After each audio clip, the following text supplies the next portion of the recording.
This is Brindlewood Bay, the Ninth Step, Part 4. We are minus Wes today, and so we will figure out how to deal with Alice in Wes's absence. But I do want to take a look at the active mystery that we have going right now, which is All Hallows Scream. It's complexity 6. The murder is just about to be revealed when we left off last time, so we'll get to that in a moment.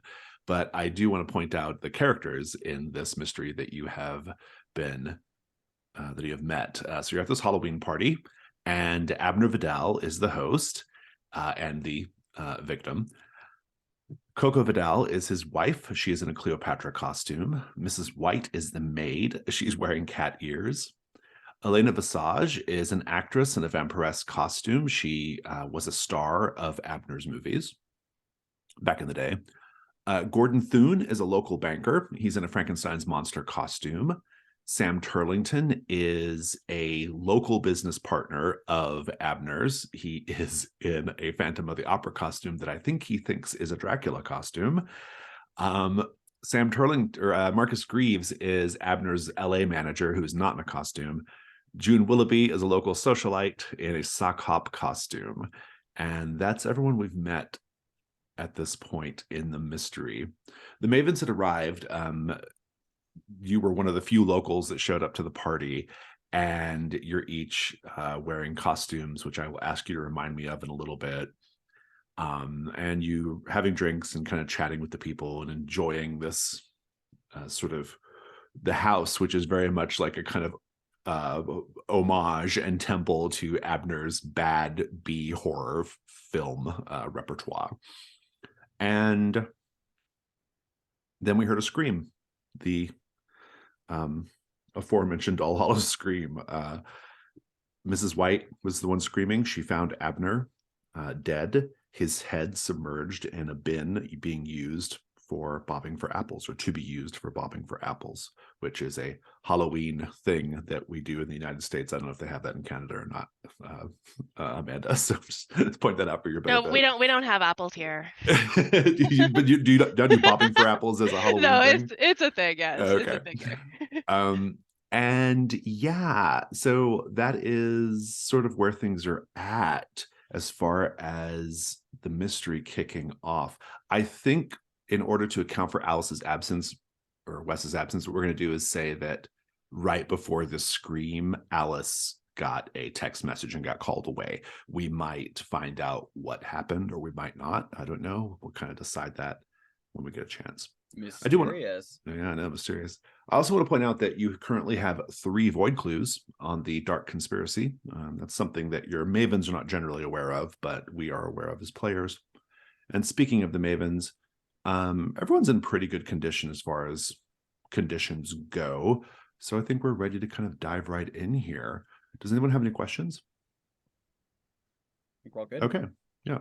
So then, scream. Mrs. White finds Abner's body. His head is inside a bobbing for apples bin.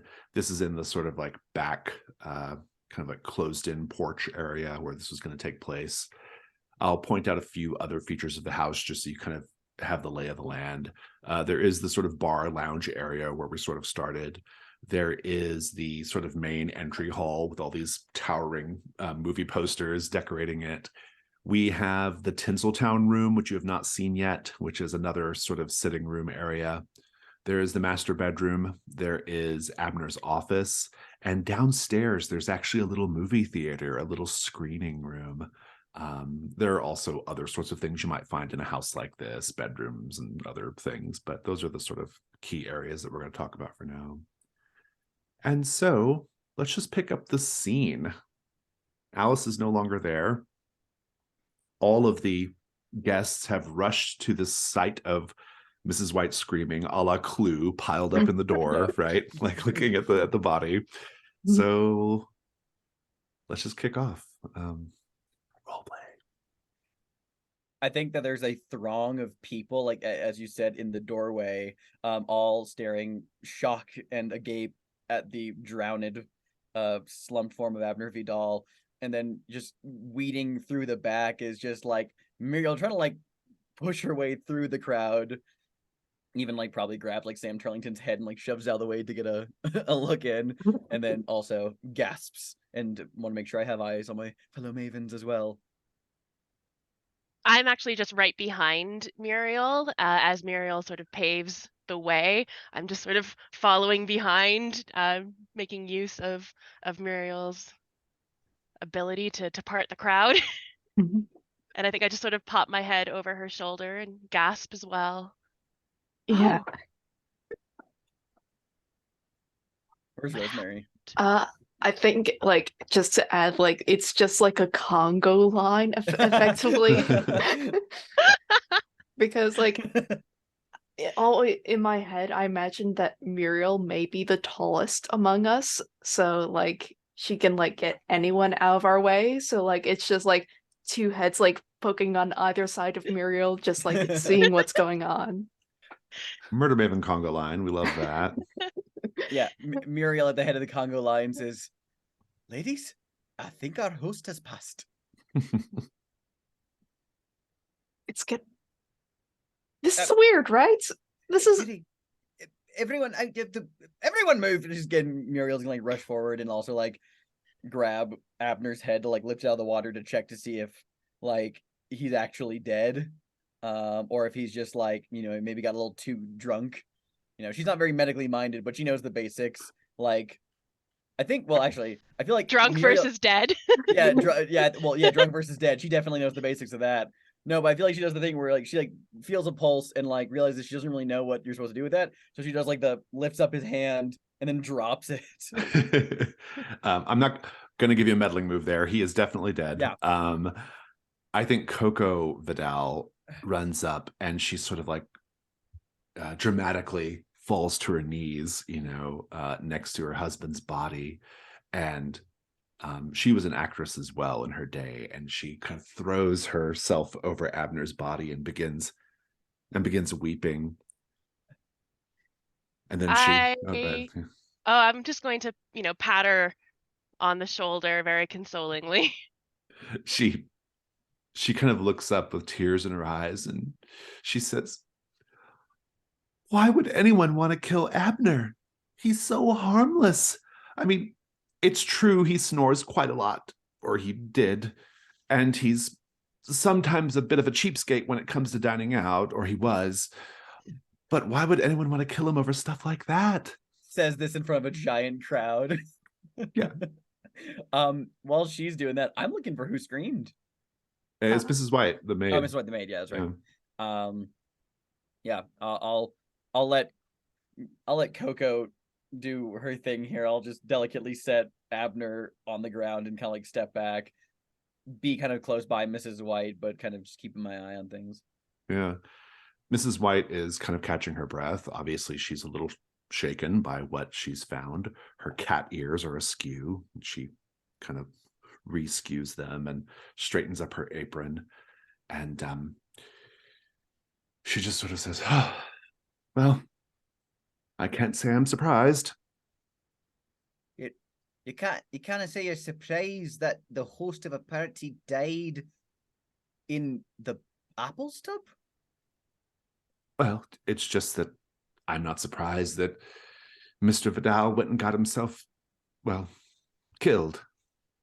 Is that right? Of course, I'm just the help. It's not for me to speak about such things. No, yeah, absolutely. Why? Has Abner done something lately? How might you get her to open up a little bit? Like, what might you do to get her to open up? I feel like Muriel is gonna kind of like manhandle her a little bit just to get her away from like the tub, the party, the crowd, kind of like the loudness, and just kind of like let's go over here. Do they have like a balcony or something, like or a back porch or something? Oh, like yeah, that? this is on a back porch. That's where the bobbing for apples yeah, great. thing So I'm gonna was. move her like further down the back porch Yeah, and like yeah. a little bit more of that night air, and just be like, all right, just breathe in deep, and out on the what is it? Breathe in and then breathe out twice as long. Yeah, that's what it is. Yeah, just do that. Just in and out. She does. Go ahead and make the meddling move with Okay. presence. Now, unless Isaiah Langmore's at this party, I'm good to No. roll normally. Not yet. Who knows? He might show up. All right, meddling move plus present, which I'm not great at, but might as well. Okay, that's not bad. That's an 8. 8. Okay, we'll come back to that. Oh, wait, no, sorry, that's 7. Okay. Doll, what are you doing?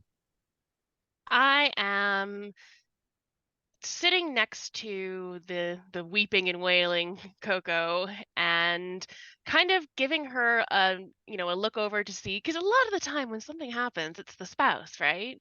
So I'm kind of giving her a look to see if maybe she's got like blood on her or any sign of a fight. Yeah, make or- the meddling move with reason, I would say.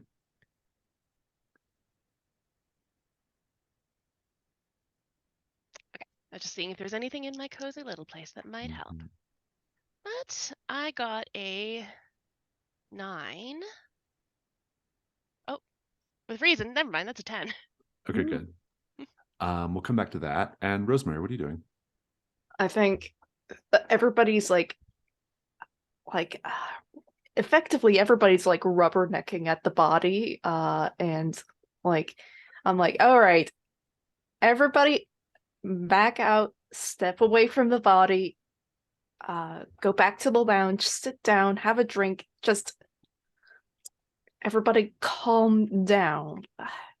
I Well, think Marcus, everybody's a little shocked, but I think Marcus is the kind of guy who engages in a little bit of gallows humor as a way of processing, because he's like, well, there goes my 10%.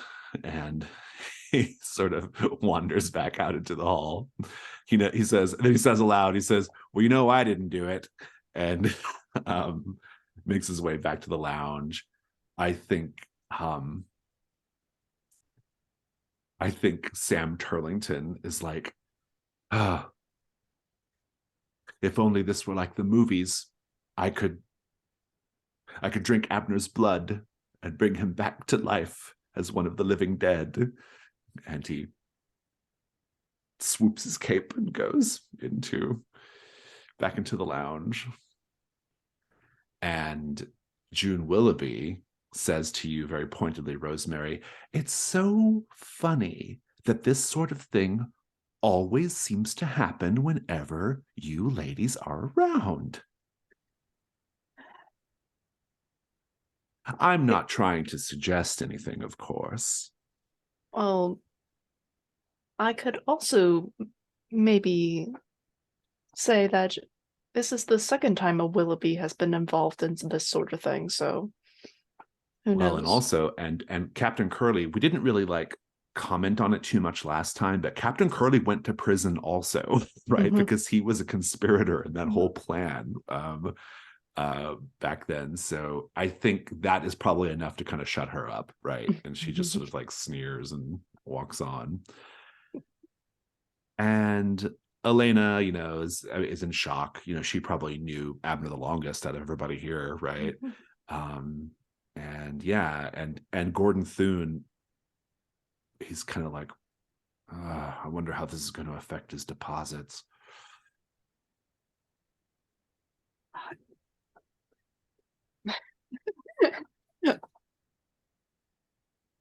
I'm sorry, just in chat.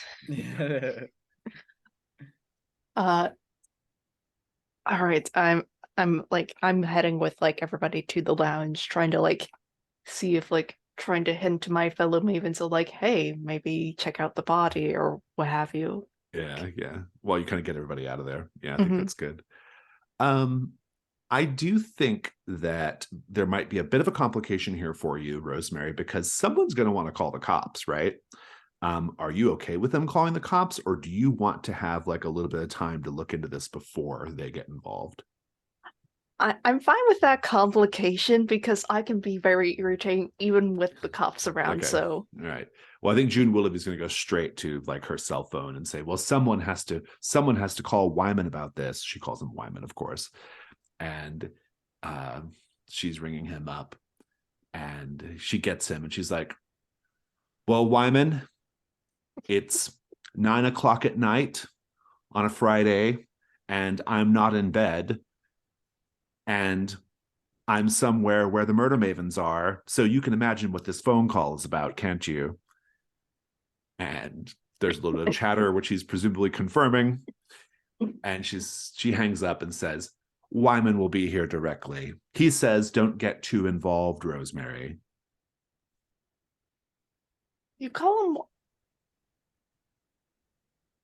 You and the sheriff, are you a thing? No, of course not. He's an old family just like mine. We go way back, Rosemary. Hmm. I knew Wyman Dalrymple when he was just a young Wyman Dalrymple who was more interested in chasing pretty girls, one pretty girl in particular, and not so much chasing criminals. That still does not answer my question. Are you a thing? This is too much. And she walks off. Getting Dalrymple lore. Of a sort. Yeah. Let's talk about your clue, Muriel. Okay. Mhm. So Muriel, Mrs. White, she's sort of like, she calms down a little bit. And she says, thank you. It's just that Mr. Vidal was bound to go and get himself killed at some point. You can't make that many pictures about madness and murder and not have the real thing come knocking on your door at some point. I'm surprised it took this long. Of course, no, please continue. the person I'm most worried about is poor Mrs. Vidal. Someone needs to make sure she's looked after. I suppose it will be me. Is she not capable of looking after herself? Is there something, like, clinically wrong with her? Ms. McGregor, she's quite useless and quite helpless on her own. Is that right? The poor thing doesn't know what to do with herself after breakfast in bed. I see. All right. I mean, she seems like a capable host. I would never have taken her for a layabout. No, it's not that. It's just that, well, between the two of them, Abner just did everything. She's never had to worry about anything. And I suppose it's a good thing I'm here to do her worrying for her now. It's a very interesting way to put that. I'm sure this is going to be a very a great mourning period for you both if you're taking the onus upon yourself. You said that, so yeah, Coco, yeah, of course, poor Coco, and I'm sure that the rest of Brindlewood Bay will make sure that she is treated like one of their own. But why do you suspect that Abner would be bumped off or find accidents? Like, I know you said about the movies, but I don't buy into that myself. Dole, she says that kind of same thing all the time. But I didn't know that he had maybe some sort of I don't know, maybe developed some obsessions or enemies. You hear a voice outside the porch, like there's like a screen mesh, there, and you hear a familiar voice that says, "Oh, it's not the pictures that killed Abner Vidal. It's the sea." Oh, God damn it. And then you see appearing out of the darkness, pressing up against the mesh, Isaiah Longmore. I'm desperate to know what costume he's wearing. Yeah, what is he wearing? Oh my goodness, I hadn't thought of it. Do we all think he's not wearing a costume, but he's actually dressed in a very he's just good. He's dressed as that guy from Jaws, but like right. It just looks like he just looks like he always does. Yeah, yeah, exactly. Yeah, he's there, and he says, he's like, "I've said it to you once, Muriel, and I'll say it again. The sea will have her due." Were you invited? He says, "No." Then why are you here? Have you been just waiting out back to talk to me this whole time? I've got an address. You can mail things to me. I woke up in the middle of the night. I heard what could only be a banshee's cry on the wind. And I saw that pale lady wandering the misty moors or the sidewalk by the pier in front of the ice cream shop. And I followed her. And she led me here. She is a herald of death. but perhaps you are too. How do you Muriel, talk I'm about- giving Oh, yeah. you Oh, a please. condition, the Herald of Death. Oh my god. Also, Isaiah's there. Yeah. Yeah, no, this is too good for me to want to put a crown on, so I'm not gonna do that. I'm gonna absolutely live in this. Muriel's like, what? Why are you clue- like this? Oh yeah, the clue, yeah. Your clue is, you can interpret it however you want, Okay. but the clue is basically, or you could write it however you want, but the clue is basically Mrs. White clearly has like a lot of like affection for Coco Vidal. There's something there, but also Abner and Coco's relationship was incredibly codependent, right? Okay. So between the three of them, there's just a strange little living arrangement going on at the Vidal Manor. Yeah, I'm writing that down. Okay. Yeah.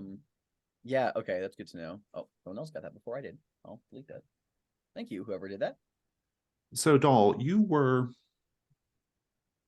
looking at Coco to see if she had blood in her hands or anything like that, right? And you got a 10, right? I did. You did. You don't notice anything in particular on Coco, but I will say that because you are keeping an eye out, you will notice something else. And that is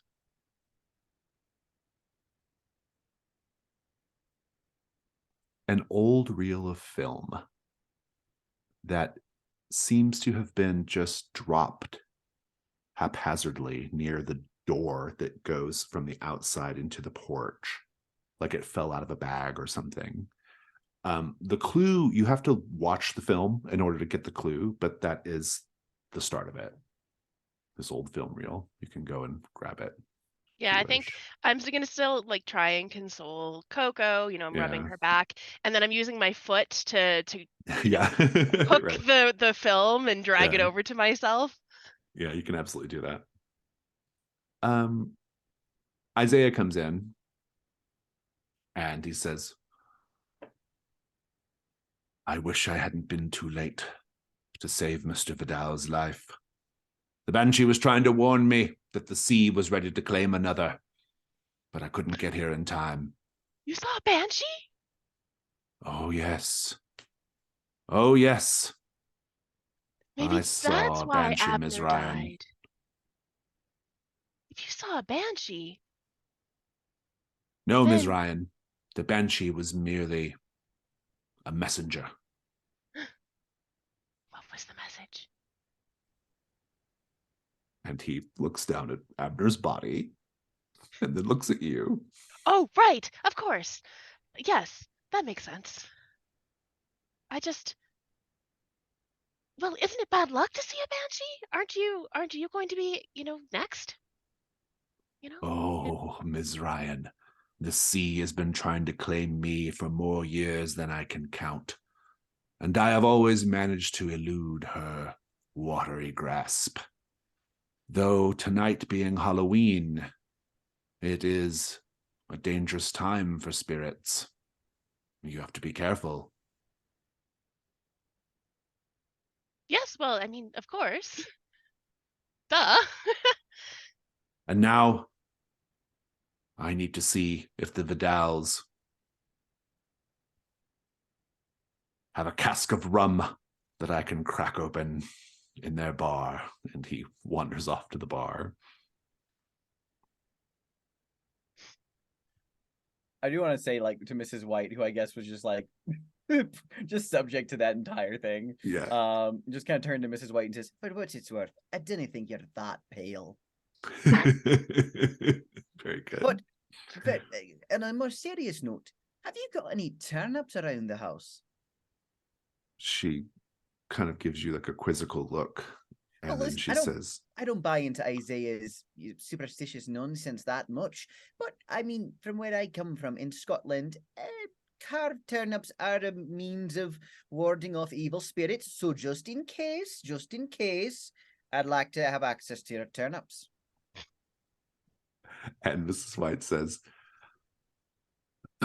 well, unfortunately, the Vidals were both on Atkins. Oh, cursed Atkins. If you have some sort of old world remedy involving incredible amounts of bacon and eggs, we've got you covered. For a hangover, yes. Warding off evil spirits, no. Right, thank you. I'm gonna go find the others. Indeed. Rosemary, what are you up to? You've got everybody is sort of in the bar, like kind of just having a drink. They all see Isaiah and they're like, oh, that's a great Popeye costume. And then they sort of go back to their drinking. Isaiah seems disappointed by the rum selection. And yeah, so what are you doing? Isaiah strikes me like out of everyone the weirdest person to show up at this party because I don't think he was invited. Nope. Isaiah, what are you doing here? He says, Banshee, Herald of Death, followed her over here. Didn't get here in time because I was waylaid.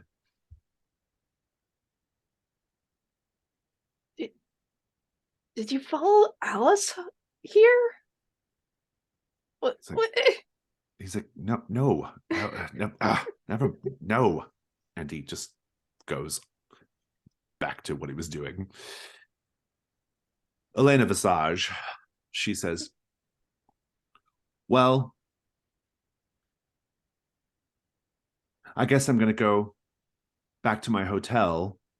I don't think anyone really needs me here anymore. Obviously, I didn't do it. And Yes, but you Sam still... Turlington is doing the same thing. He's like, I agree, madam. Let us turn to bats and fly back to hotel. And Elena just kind of shakes her head and exasperatedly. I can't believe I have to be the one to say this. Sheriff Darrowimple has not shown up yet. He's been called. I would suggest that you wait until he gets here. And Marcus also is like, I don't think I need to be here either. And so Marcus, and they're ignoring you. Marcus, Elena, and Sam are getting ready to go back to their hotel. Gordon Thune is like, there's no way I can be here for this. It would look really, really bad for the most prominent banker in town to be in a place where something like this happened. No, not good, not good. And June Willoughby says, oh, you have the right of it here, Gordon. This is not a good scene. I mean, I have a reputation to maintain in this town. There's no way that I can be... No. I think we should all just go. Wyman can come find us later if he needs us. You're going to have to do something to stop them from leaving, Rosemary. Oh, God. I'm going to... I'm just going to grab a bottle from like behind the bar and I'm just going to smash it. Just to get their attention? Yeah. Okay, I like it. To see if they get your attention, and they'll know if you mean business or not, right? Yeah. So let's do the night move. What are you afraid is going to happen if you fail? They are just going to ignore me and just like consider me like one of the more weird members of the group, and that's just the thing I do. It's worse than that. They're all going to come up with a story to Sheriff Dalrymple that implicates you in the killing because of your violent tendencies. So go ahead and roll with presence, I would say. And let's take a look at do you have any conditions right now? I'm chilled to the bone. Yeah, I'm going to put you disadvantage because I don't think you have the fortitude to do this right now. I could.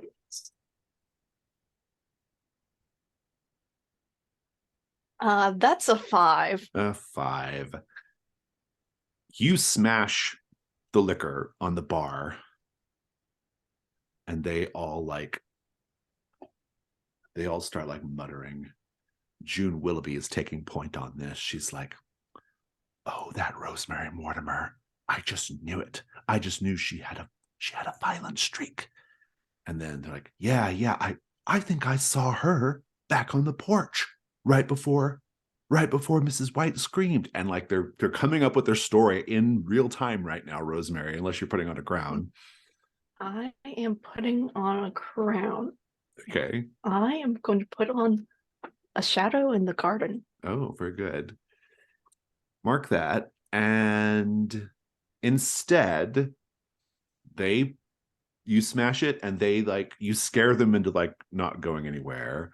But I am going to give you the condition suspicious, because that is a suspicious behavior when someone just got killed. Boy, our first crown of the void. I know. We'll see how it plays out in a bit. Okay. Meanwhile, Miro, you said you were going back to where everybody else is, right? Yeah, I kind of was, and I think I hear this whole like debacle. You hear the about whole people thing, leaving, yeah, and yeah. I see this display from Rosemary, and I'll kind of like walk up to her and give her like a little polite little, like knock on the shoulder. I'm like, very nice job, Rosemary. That was very forward of you, effective too. I'm rubbing off on you. It's more or less. You need to have a firm hand when it comes to certain situations, and frankly, there was too many, and I needed a loud noise. Aye, that's a good plan. Listen, here's where I'm at. Sheriff Dalrymple's on the way, and we know he's probably going to bungle this, especially if that Deputy Sprat shows around again. But I was thinking maybe we could just have a bit of a look around, just see if we can spot anything that before it gets covered up, since the killer might be aware of the sheriff's impending arrival. Are we talking about splitting up and going through the house, or are we talking about teaming up? Well, there's a lot of people at this party, and I'm not usually one for splitting up, but honestly, I think it's smart to keep our eyes on at least a few different portions of the house. So I was thinking I'd go upstairs and rifle around. I'm not very subtle, so working around where there's people looking at me is not exactly my forte. So I was going to go upstairs if you want to handle something that you'd be interested in. All right. Where's Doll? Where is Doll? I think I am taking a better look at the body now. Still out on the patio. Yeah. I want to see, did he actually die from drowning or something else? Make the meddling move. I'll probably tell you how he died for free, but you might find a clue as well. That is, I'm assuming this is probably with reason. So I that's think an with 8. reason, yeah. 8.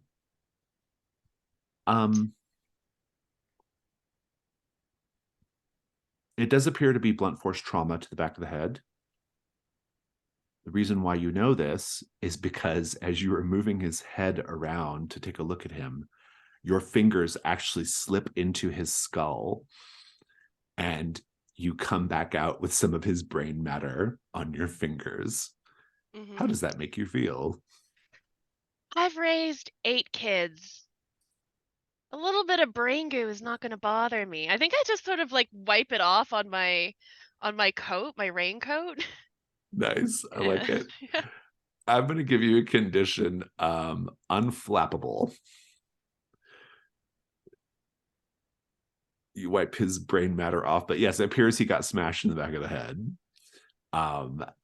And I owe you a clue as well. A capital C clue, that is. And I think, so you have the reel of film, which you still need to go watch at some point.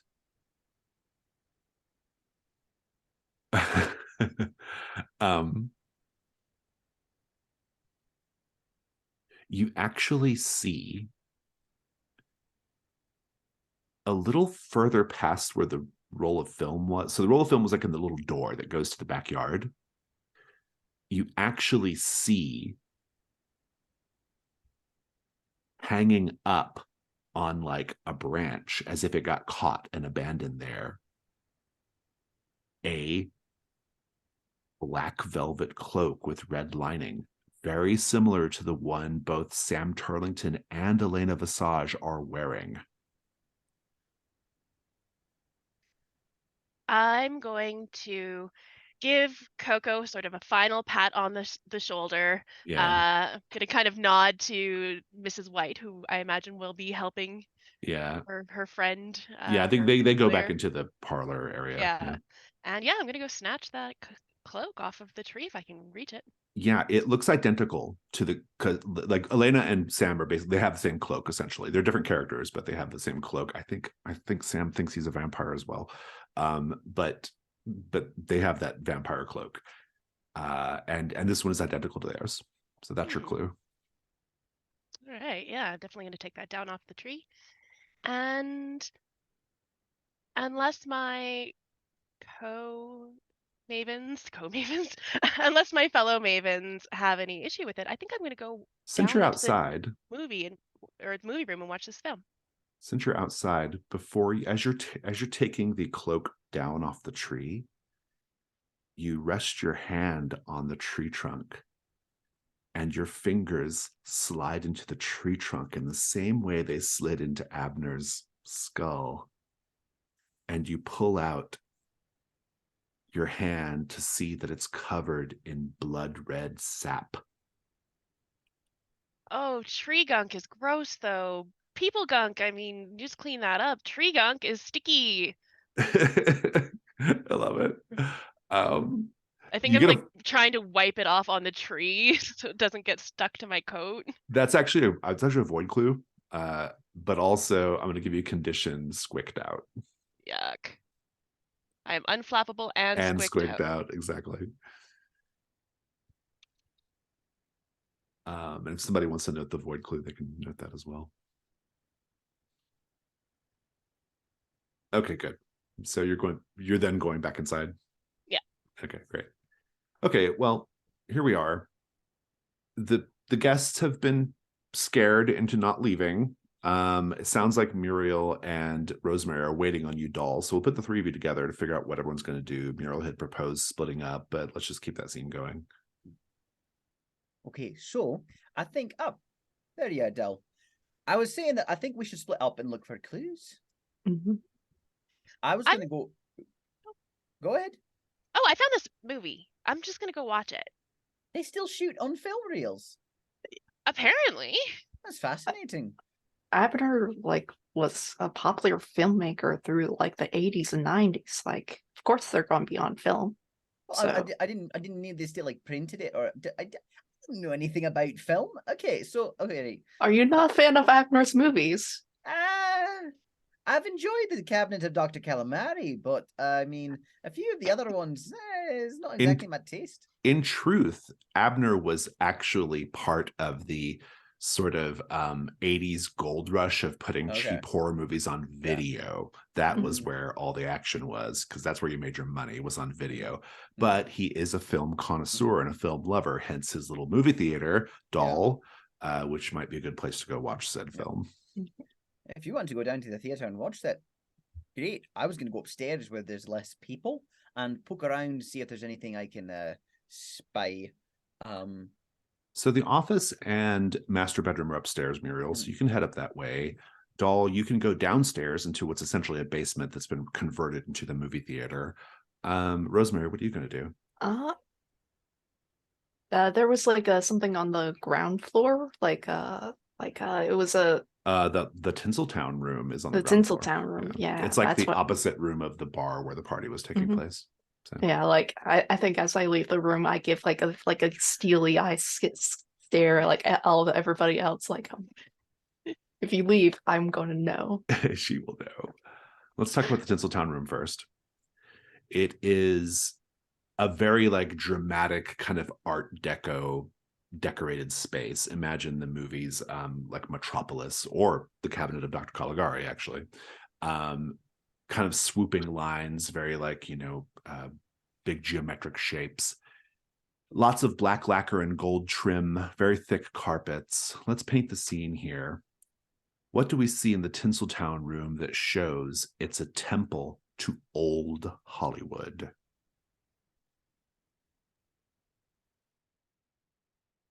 I think that there's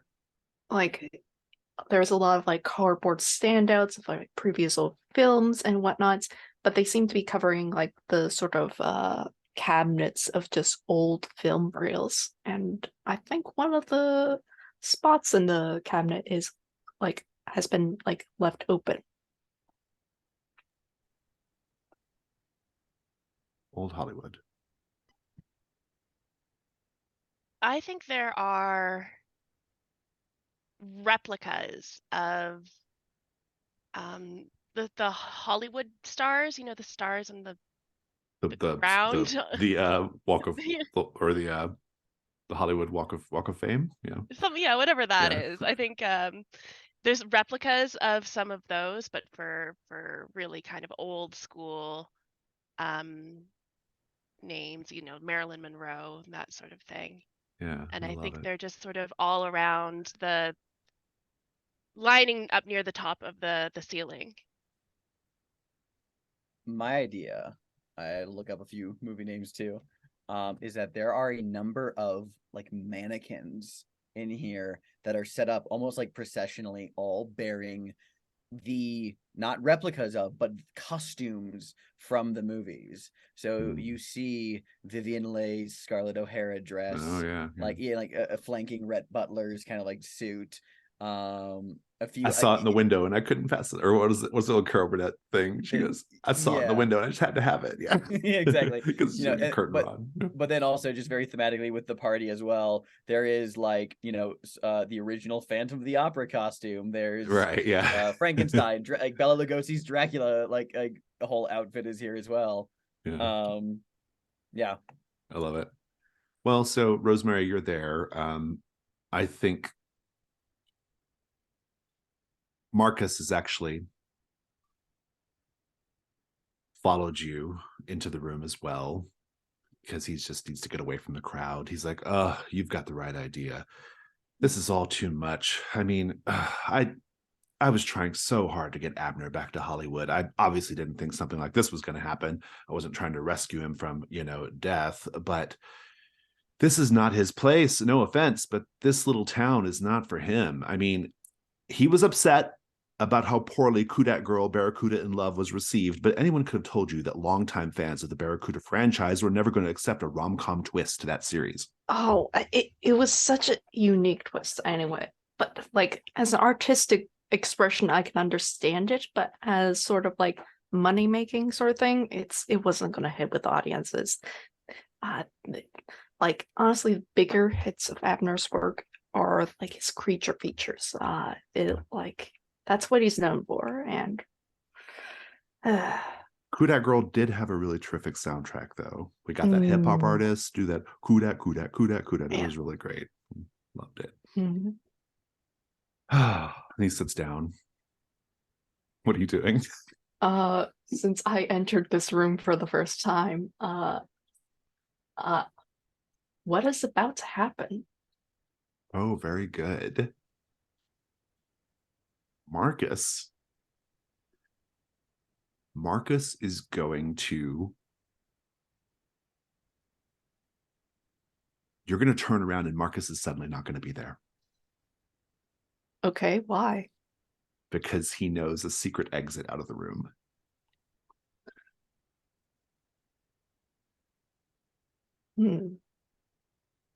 Let's cut over to Muriel. Muriel, you are upstairs. There's bedrooms. There's also a master bedroom, and there's an office. I think one of the bedrooms is converted. It's been converted into Abner's office. Yeah, I think that Muriel's first inclination is to go into like the office before she pokes around private rooms, and is also like kind of see like keeping an eye out for if any of like the upstairs windows overlook the back porch tub area as well. Yeah, I'm into that. I'm sorry, say which bedroom again? Oh no, I'm going into the office. Oh, the office. Okay. Yeah. Seeing if any of the windows look over it too. Got it. Let's talk about Abner's office. Mm-hmm. There is a well, over his desk, there's a framed dollar bill with no particular significance. A top-of-the-line computer still in its box. There is a talking Cuda the Barracuda mounted to the wall. Do you press the button? Oh, don't. I gotta know it. I press it. Kudat, Kudat, Kudat, Kudat. Hand over the fish. Okay. there's so much to look around. I Let's paint think, the scene. Oh, yes. Abner is very bad at business. Very bad. Looking around the office, how do we know this? There isn't a computer in this office. Everything is like analog. Like there is like a filing cabinet, and it's been squashed so far. Like the papers are just sticking out. Well, indeed, there is a computer, and it's in the box. Like it hasn't been taken out. So. There is a pile of papers that have been like shunted off into like one corner, and a closer examination, it's like receipts and business notices and like, papers that need signing and are definitely like now like overdue for when they needed to be signed by, and they all have post-it notes on them with Abner's writing that says remember to sign by X date, but he piled more stuff on top of it, and it's just this pile of forgetfulness. I think it's been so long since anything in this office has been looked at or organized, if it isn't organized, is that you can see piles of paper that are printed on dot matrix paper, with the little things up the side with the little holes in it that have never been put away. Nice. So Muriel, what do you do? I think my first thought is to look around through like just kind of like a cursory examination of the drawers, and just kind of like poking around to see if there's anything like interesting in here. Like she's just more like rifling than studying, I'd say. I think you hear behind you as you're looking around. Always you have to go poking around, Muriel McGregor. The answers you're looking for are not going to be found in a filing cabinet. They're going to be found at the bottom of the briny deep. How many times do I have to tell you this? How many times do I have to tell you to leave me alone? Roll at disadvantage. Oh my god. With this is easily my favorite condition I've ever had in a game. I think it's reason. Roll disadvantage with reason. Okay, with reason. Yeah, fair enough. Disgusting. 5. I think as he's saying this, he says, "The tide has come in, Muriel McGregor, a tide of death. It has come to claim everyone in Brindlewood Bay, including you, including me." And then there's just like a squelching sound as a knife bursts from his throat. A shadowy figure has stabbed him from behind. Oh wait. Okay. And he just slumps forward. Oh no. Now I have to seriously question if I want to put on a crown about this. Because on the one hand, hey, Isaiah's dead. On the other, oh, no more random Isaiah showing up. Well, let's take a crown. I'm gonna okay. I was gonna say, let's take a 5-minute break and we'll come back and pick up with that. Okay. Okay, so Muriel has decided to put on a crown instead of that happening then. Instead, Isaiah says the same thing. You're not going to find the answers you seek in a filing cabinet, Muriel McGregor. The answers you seek are in the sea, in the briny deep. He sort of says all this to you, right? And I'm going to give you a clue. Mm-hmm. I am going to give you a condition, again, related to Isaiah and his ramblings, which is, it's just in quotes, the answers you seek are in the briny deep.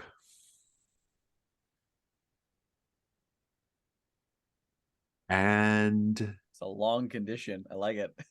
You do find a clue, however. Okay, good. In amidst all of Abner's crap, there is a stack of rejected movie scripts. They're all stamped rejected by whoever Abner was trying to sell them to.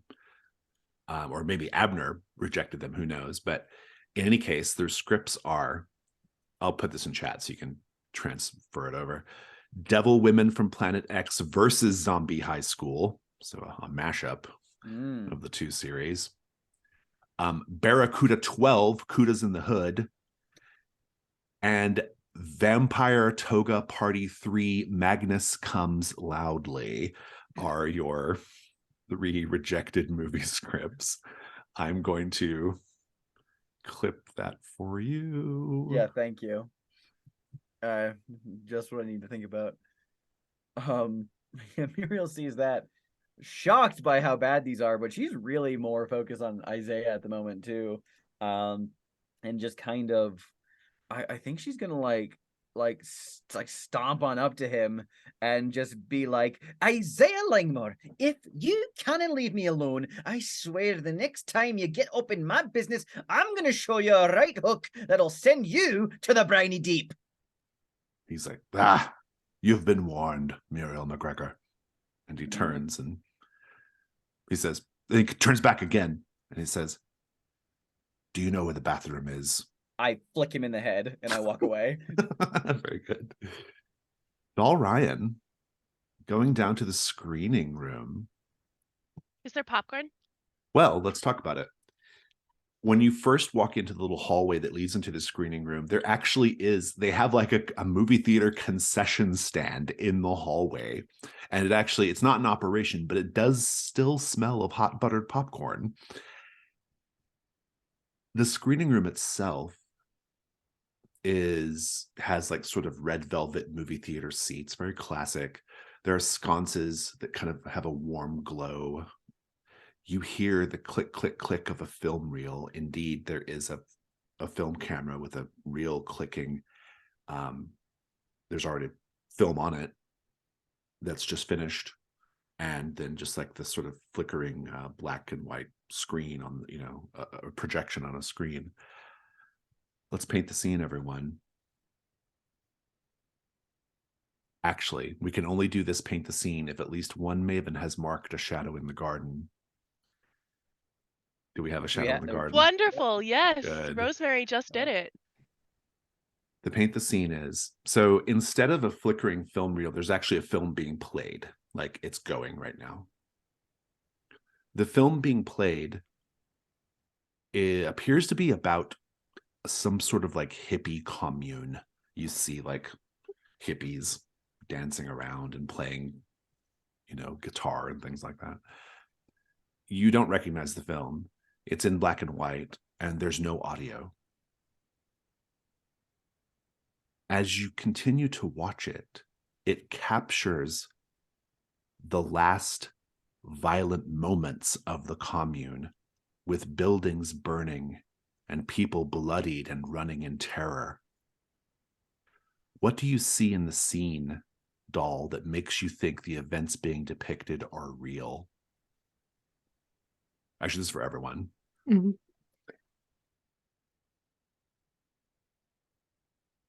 I think we see just the sort of shakiness of the camera as it's like running about, like capturing things. People are screaming and running in terror. Some of them fall down and they don't get back up again. And eventually the camera just gets knocked down and it's just staying on the ground, and some of the bits of film are like burned at the edges. We see stunts that couldn't actually possibly be stunts. People are jumping from flaming windows. People are tripping over bodies and breaking limbs, and there's no indication that these are actors, stunt actors. I think, what is this, like the 60s? It would have been the 60s, yeah. Yeah. Late 60s.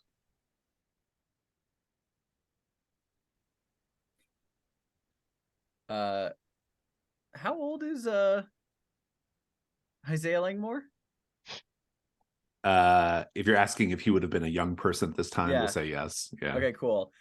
Straight up, there is a like young Isaiah Langmore that can be seen in the footage as well, who like a much like I would assume like less like dour, like somber, like very young and like, but like is clearly among there with like, you can pick his face out of. There are a bunch of like Brindlewood Bay locals that are like that you can like kind of see like running around like who've like come to this scene, and Isaiah's face is kind of among that crowd that you can easily recognize for anyone who's known him before. Doll, as you're looking at this, how does it make you feel? Irritated.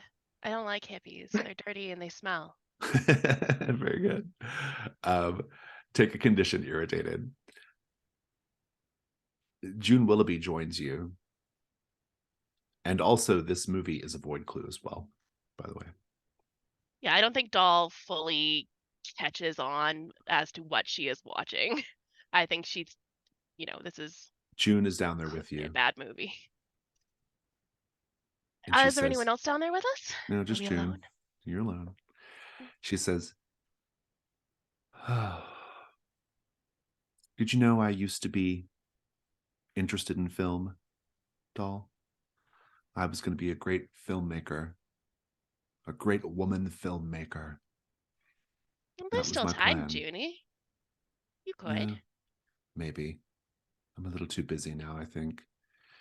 And, well, this little documentary feature didn't go quite as I hoped it would. This, I'm going to point to the hippie movie. Yeah. This is one of yours? Oh, yes, I'm the one behind the camera. How did Abner get it? I really don't know. But I can tell you that, well, there are a lot of things about this town, Doll, that you may not be aware of. It's things that only old timers like me are aware of. That commune, those hippies that came here, they weren't a bad lot. They were a little unusual. They used to come into town, for sundries, bread, milk, that sort of thing. They mostly kept to themselves. But then little Georgie Maplethorpe disappeared. Oh, yes, I've heard that story. He was They only never 6 found years. him. No, he was only 6 years old. He disappeared, and of course, people thought it was the people from the commune who did it. And it was actually a young Wyman Dalrymple who led the Citizens' March on the commune, the march that led to that scene playing out here in this film.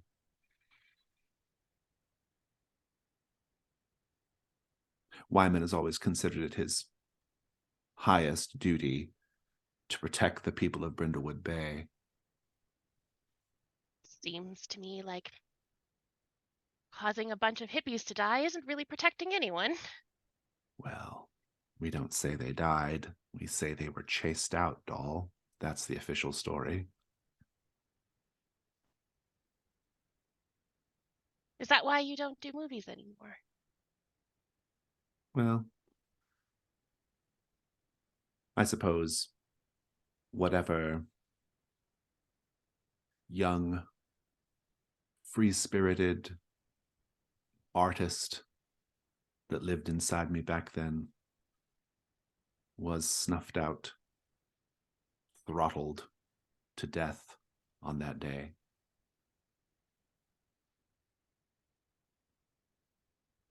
I'm really sorry, Junie. That's She's- really sad. She sits down in one of the theater seats. I'm You sit join her. next to her. Yeah. And I think she takes your hand. Yeah. Yeah, I think we can sit there with holding hands, watching the end of the film just sort of Mhm. click through. Yeah.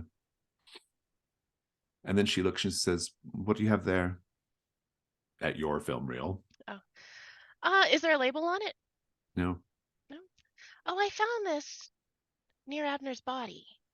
And I thought, well, maybe it's important, or maybe whoever did that to Abner was trying to abscond with this. I'm not sure. She says, "Well, I still know how to operate one of these." And she gets up and takes your film reel and pops it onto the projector and gets it playing.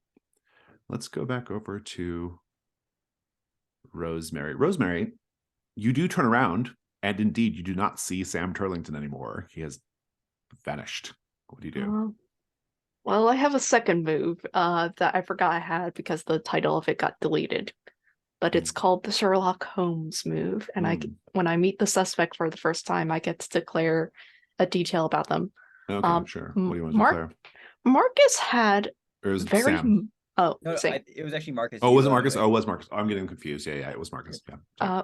Marcus for some reason had very muddy shoes on. Okay, that sounds good. It's not a clue, but it's true. Yeah. And so you can follow those muddy footprints to what appears to be, well, it goes right up to the sort of Boris Karloff mummy statue in the room, and then they just disappear at the statue. I think I'm looking at the statue, trying to figure out, like, does it actually match the movie, like, exactly, or is like one of the limbs out of like position?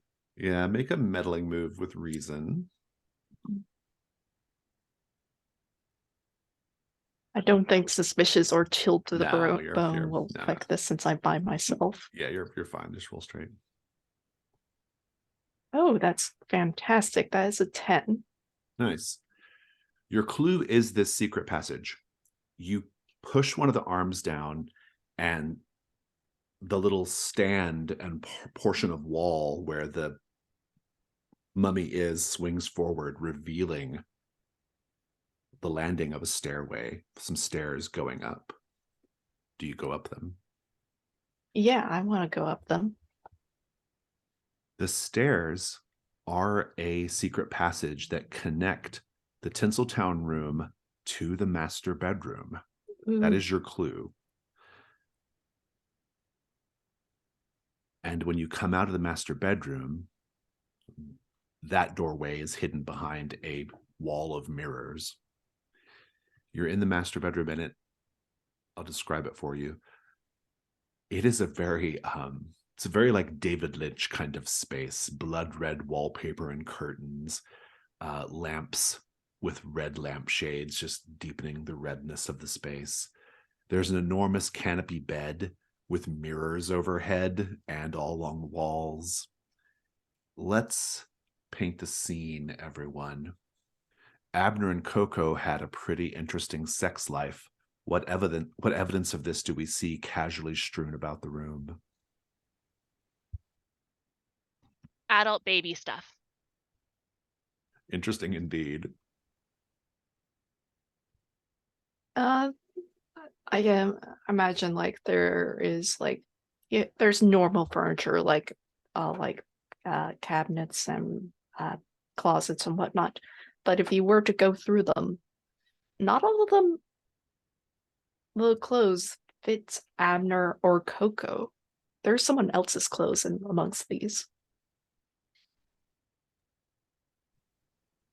To connect it with the theme of the Tinseltown room, there is there's one of those BDSM swings here, but they've fully like constructed it using the swing from the farm in the Wizard of Oz, like using so they have this whole like corner of the house that's like the farm's like little like tree swing, but it's a BDSM swing.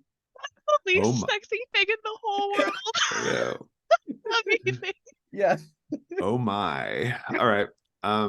Good.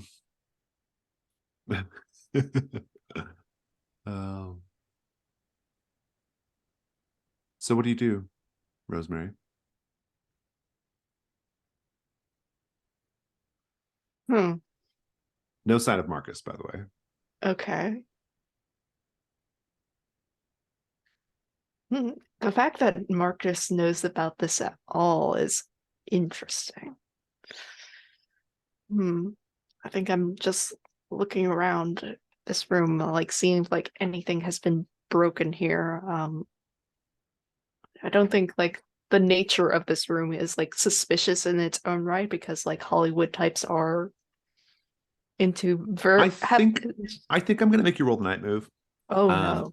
Because of just walking through this secret passage into this incredibly weird, suggestive and dark space. What are you afraid is going to happen if you lose your nerve?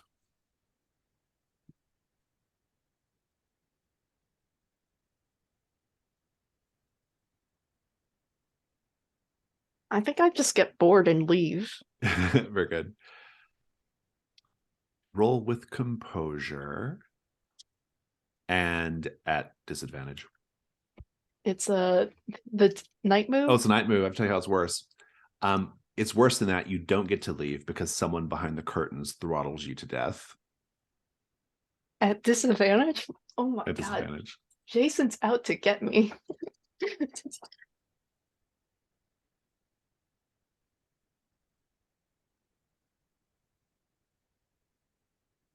Thank you, Dice, for being kind to me. That is a 9 with A 9. disadvantage. Very good. We'll come back to that. So let's pick up with Muriel. So Muriel, you are also upstairs, but in a different room. You have just given Isaiah the heave-ho, as it were. What do you do? I poke my head around in some of the bedrooms up here just to see if there's anything interesting. I'm still angling for like if there is a window that looks over the tub. A part of Muriel is wondering like could someone have like dropped something on his head like while he was bobbing for apples and then was able to discreetly pick up the murder weapon and hide it when the crowd saw him lying dead. Oh, interesting. Yeah, I think the porch is actually like covered overhead as well, Okay, so gotcha. that might be kind of hard. Okay. Or even if it's like a means of egress, if someone could have like quickly climbed out like the gone window out or there, something. Yeah, or yeah. like killed him outside, climbed back up to the upper floor, Absolutely, and yeah, to come down, and something like that. Yeah. Well, I'm sure Muriel wishes she knew about the secret passage from the master bedroom to the to the Tinseltown room. That's the various rooms. inspiration. I'll let you search them all at one time, but the various rooms are basically all inspired by different classic Hollywood movies. You have not been in the master bedroom yet, and so the fact that one of the rooms is the Munchkin Village is not exceptionally weird to you, and yet it is. And then there is another that I think we're just doing a whole Wizard of Oz themed thing up here. There's the Munchkin Village. There's one that is like the Emerald City. It's the bathroom. The bathroom's the Emerald City. Yeah, exactly. Yeah, it's that kind of thing. You can just do a meddling move with reason. Cool. Do any of my 3 conditions get in the way here? Possibly. Let's take a look. You have marked by Isaiah Langmore. Well, I mean, yeah, because he's here and he's like just kind of he's just being a creep. And well, actually, to be fair, the last thing he did just say is, "You know where the bathroom is?" And I'm kind of like looking around the bathroom when I know. Like, behind the shower curtain. Right, yeah, exactly. Right. It's Yeah. just like yeah. I'm like looking through the bathroom pill cabinet and he just slides the curtain open. Right. Yeah, exactly. I think that's great. God, this roll at disadvantage. How could I let this man die? Such a source of comedic value. All right, disadvantage. I actually have an item I can use here. Yeah, if you have one, you should get it. Not really. I can't think of an argument for any of these. To mitigate his meddling, unless I wanted to hammer throw something at him. But I'll hold on to that one for now. I'll roll with disadvantage to see what happens. It's an interesting night. Okay, it's not bad. With you said reason? I think so, yeah. 8. Okay. So I owe you a clue and complication. Rosemary, the same thing. Doll, how far does this go with June right now?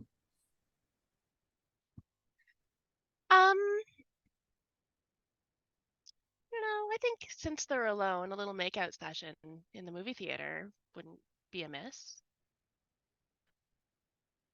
Indeed. Don't get to do that very often. Indeed. I think while that's going on, you hear Elena Visage from the concession stand hallway say, "Oh, this is very, very interesting indeed. This reminds me quite a lot of lesbian devil women from Planet XX."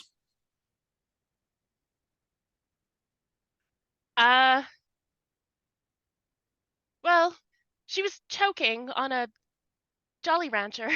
So I was just... She's like, it's okay. There's no judgment here. And then she kind of like swans in. And she takes a seat and she's like, "So what are we watching here?" And it's probably going to be really it's going to get super awkward in a moment, because the film is actually a recording of a debauched Abner Vidal Hollywood party, and we just see Elena like full tits out, like making out with someone and like all this other stuff. Elena doesn't seem bothered at all, though. She's like, God, people, a lot of people aren't as lucky as me to have this kind of evidence of when they were young and vivacious and beautiful.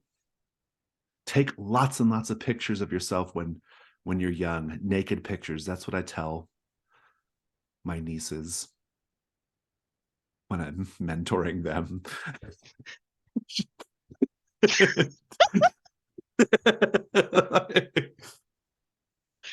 Jason, we heard you bail like halfway through saying that.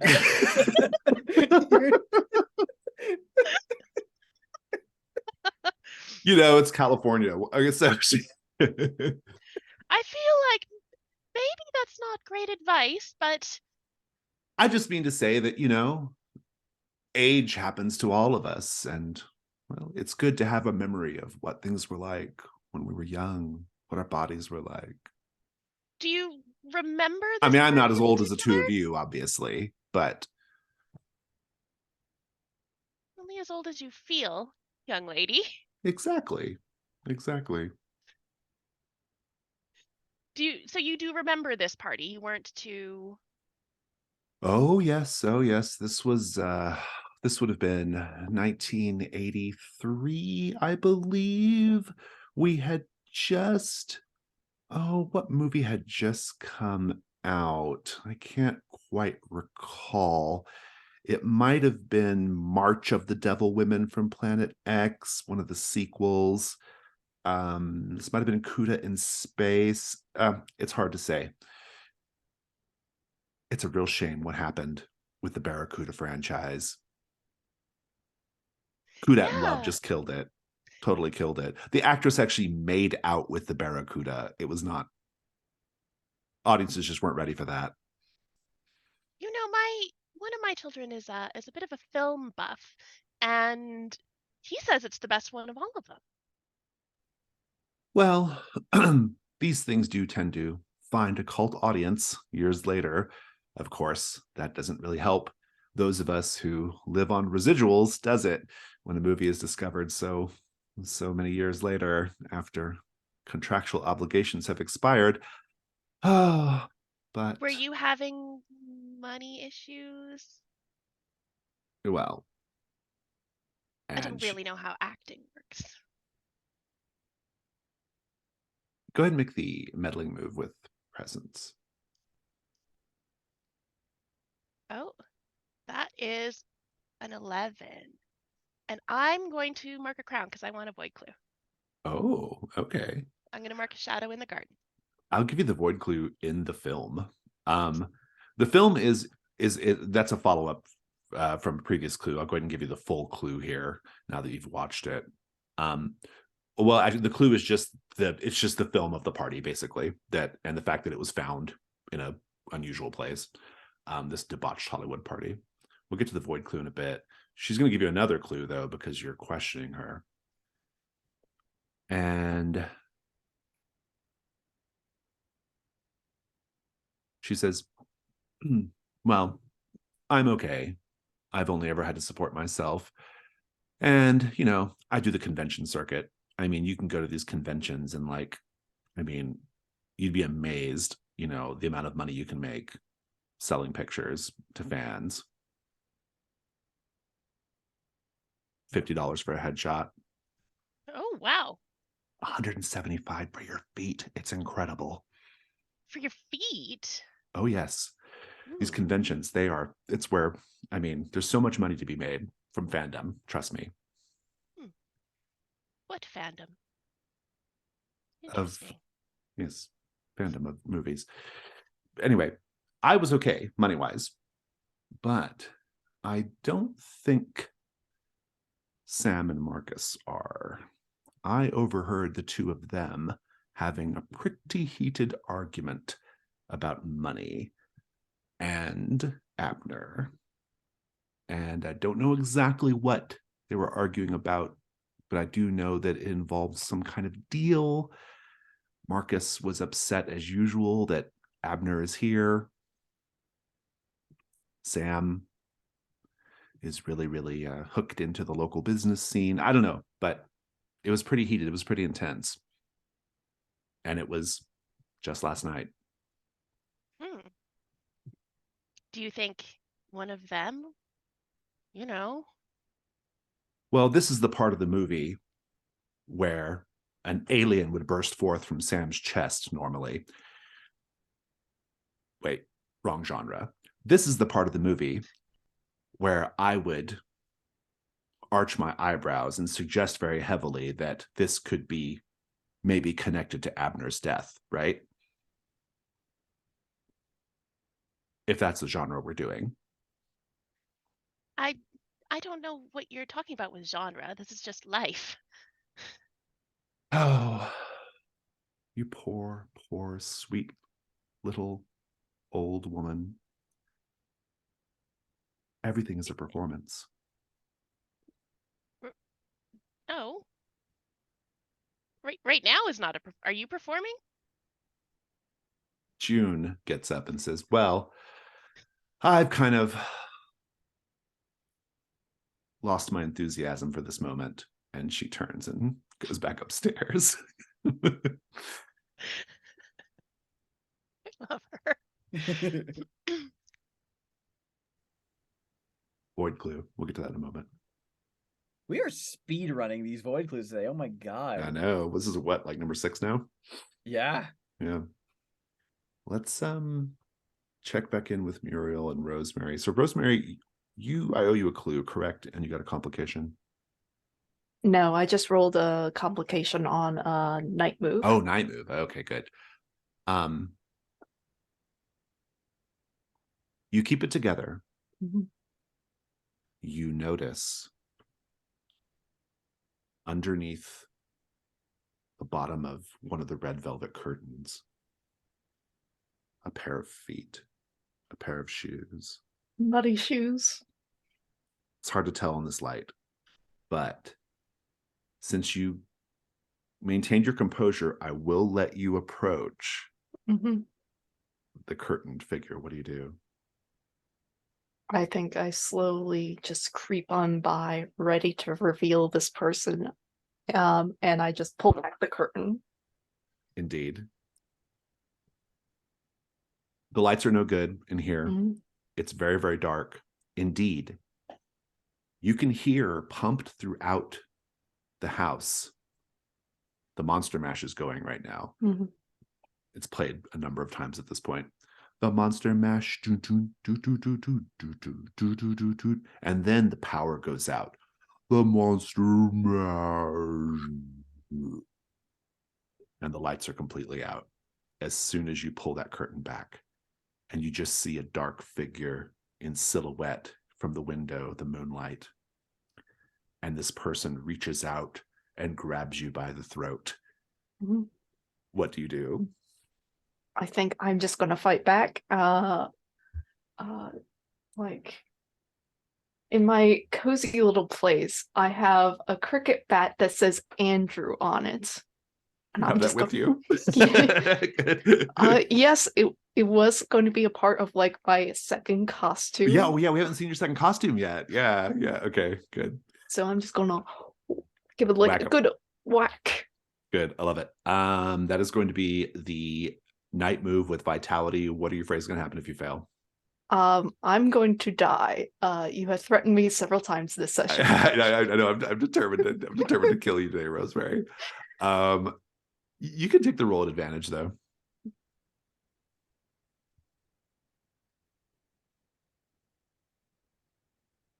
And it's vitality. Yes. It is 6 with advantage. We're going to cut to commercial. Hey. Cut to commercial. Your prompt.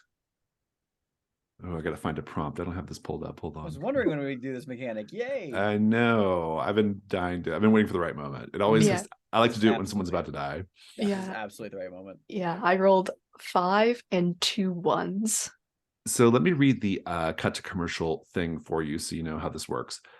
Basically, this is a special reaction that I can do. And this is the big reveal. Well, I guess the opening montages also reveal it, but we are in a TV show. This is a TV show. And when I say let's cut to commercial, I'm going to give you a prompt. And whenever we come back to you, if you narrate the prompt, a commercial inspired by it, I will change your roll to a 10 to 11. Or to a 10 instead of a miss. And so your prompt is Possum Be Gone, a product used to get rid of possums.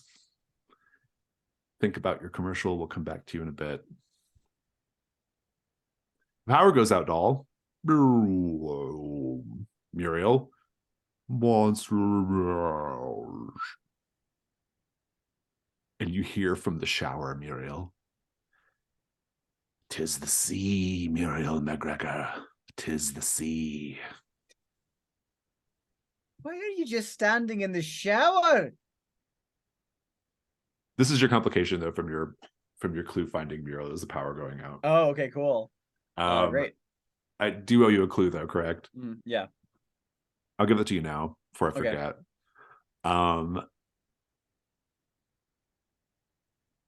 I think you find in one of the rooms a shattered Britty award. Oh. Glass award just shattered on the ground. It's must have happened fairly recently, or no one cleaned it up, or who knows, but that's what it is. So and the power goes out. Yeah, in a dark bathroom with Isaiah Langmore standing in the shower. Just okay.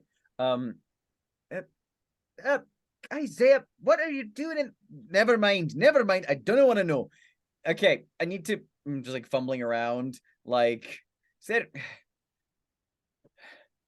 Isaiah, have you got a flashlight on you? Oh, what is this? Muriel McGregor now needs my help? Now she wants to ask Isaiah Langmore for his sage wisdom? Fumbling around in the dark, I am going to just grab Isaiah by the lapels and just shake him. He's like, all right, here. He's got a little keychain mag light. A little click, click. Just kind of like shine it right in his face. He's like, make sure you give me that back, though. I need it for spotting selkies. Does Brindlewood Bay have a selkie population and no one's informed me? It's like, well, I didn't realize that was a Scottish thing. I thought it was an Irish thing, but no, it is. But I'm familiar with it. I am familiar with the concept of the mythology. The islands are not that far apart. Never you mind. Selkies, merfolk, and much worse, Muriel McGregor, lie at the bottom of the briny deep. Okay, I've established with you. Have you ever been to Mucky Point? Have you ever been told to shut the fuck up? Yes, several times. Tonight. By you. Hey, I'm not doing it again. What's this about Mucky Point? Don't ever go to Mucky Point, Muriel McGregor. I've never heard of it. I don't plan a vacation anytime soon, okay? I'm going to go see what's the commotion. You can stay here if you want to. And I'm just going to like just begin. He pulls the shower curtain back, closed. Oh my God. Do I have Isaiah Langmore's keychain? Now I'm going to flashlight. I'm going to go look around. Hey, the master bedroom's up here. I feel like that's like one of the few rooms she hasn't searched yet. So she's gonna, and you might actually that you might be who saves Rosemary, right? Like from certain death here. Oh, very Doll, cool. the power goes out. That means the camera stops. Everything just goes off. And Elena says, "Ooh, here we are in the dark." You would think people this rich would have a backup generator. So, Ms. Ryan, do you find the dark to be terrifying? No? You're from Canada, right?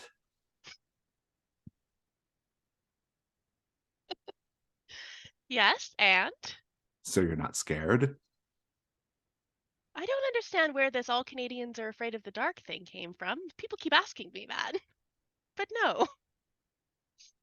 Well, I think I'm going to go up and make myself a gin Ricky.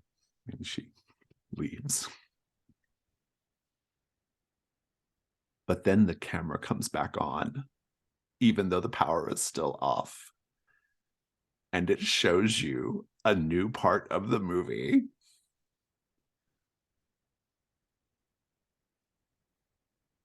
It's still the sex party, right? It is. Okay. But the scene has changed. You see people. It's in the same place the party was taking place in. But people are now wearing white robes and cowls. And the audio track has been changed to just a number of strange, feverish sounds. The sounds of lovemaking, the sounds of people in their death throes, barnyard animal noises.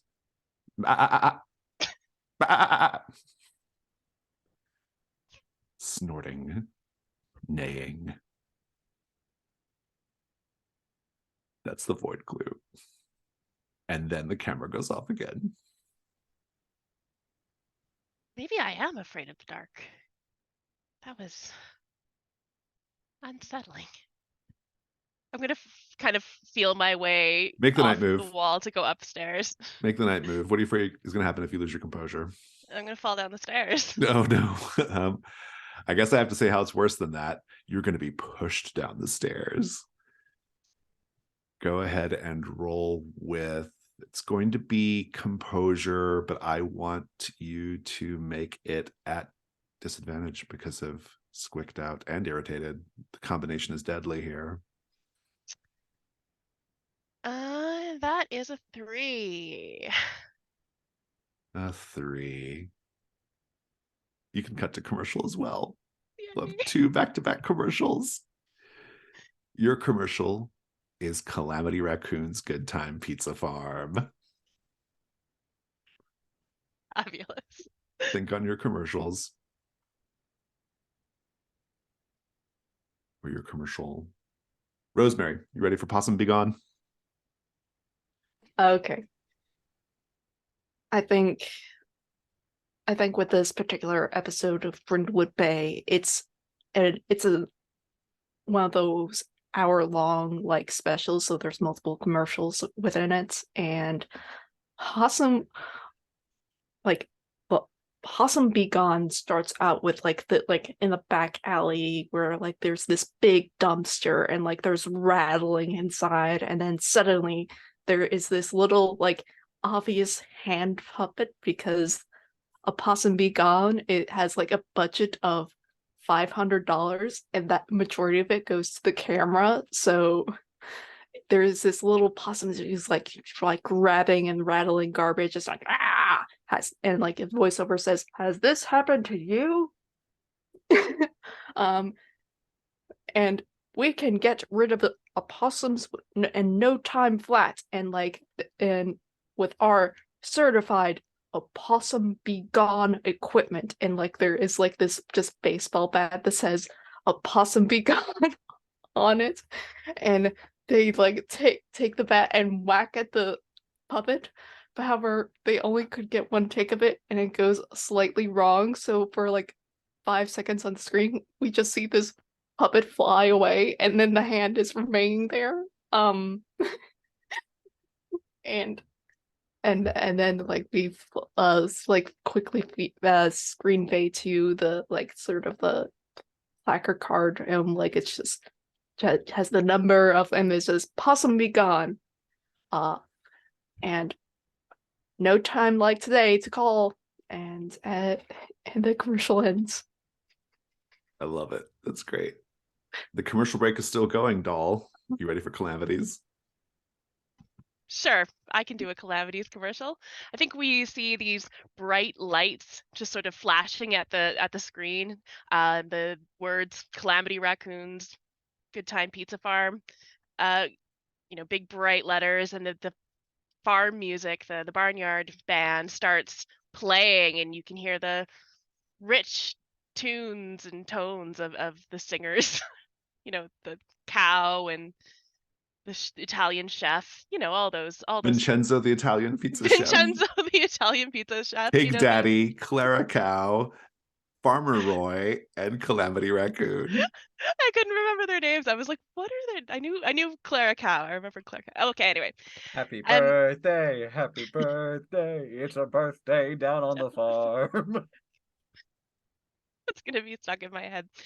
So the screen is then taken up by Calamity Raccoon himself, and he leans forward into the camera. Hey, children, don't you want to come on down and spend some time with good old Calamity Raccoon and my good time farm band?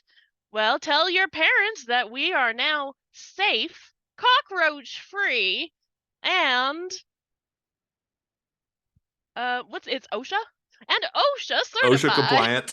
Yeah.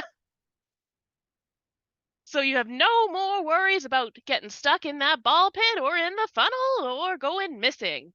You just sign these waivers when you come on in, and we've got you for the rest of your life. I mean, at least for your childhood. Come on down to Calamity Raccoons. Calamity Raccoons is not responsible for demonic possessions or attacks by evil wolves. Yeah, just like teeny tiny text. Yeah, like scrolls up. Yeah. Fabulous. All right, we come back from commercial, and Doll, you get up the stairs, no trouble. You're fine. You're keeping it together. You're back with the party. Rosemary, I think. Muriel, you come in and you just see Rosemary pulling the curtain. Rosemary, you just imagine somebody was there. There's no one actually there except Marcus's muddy boots are there behind the curtain.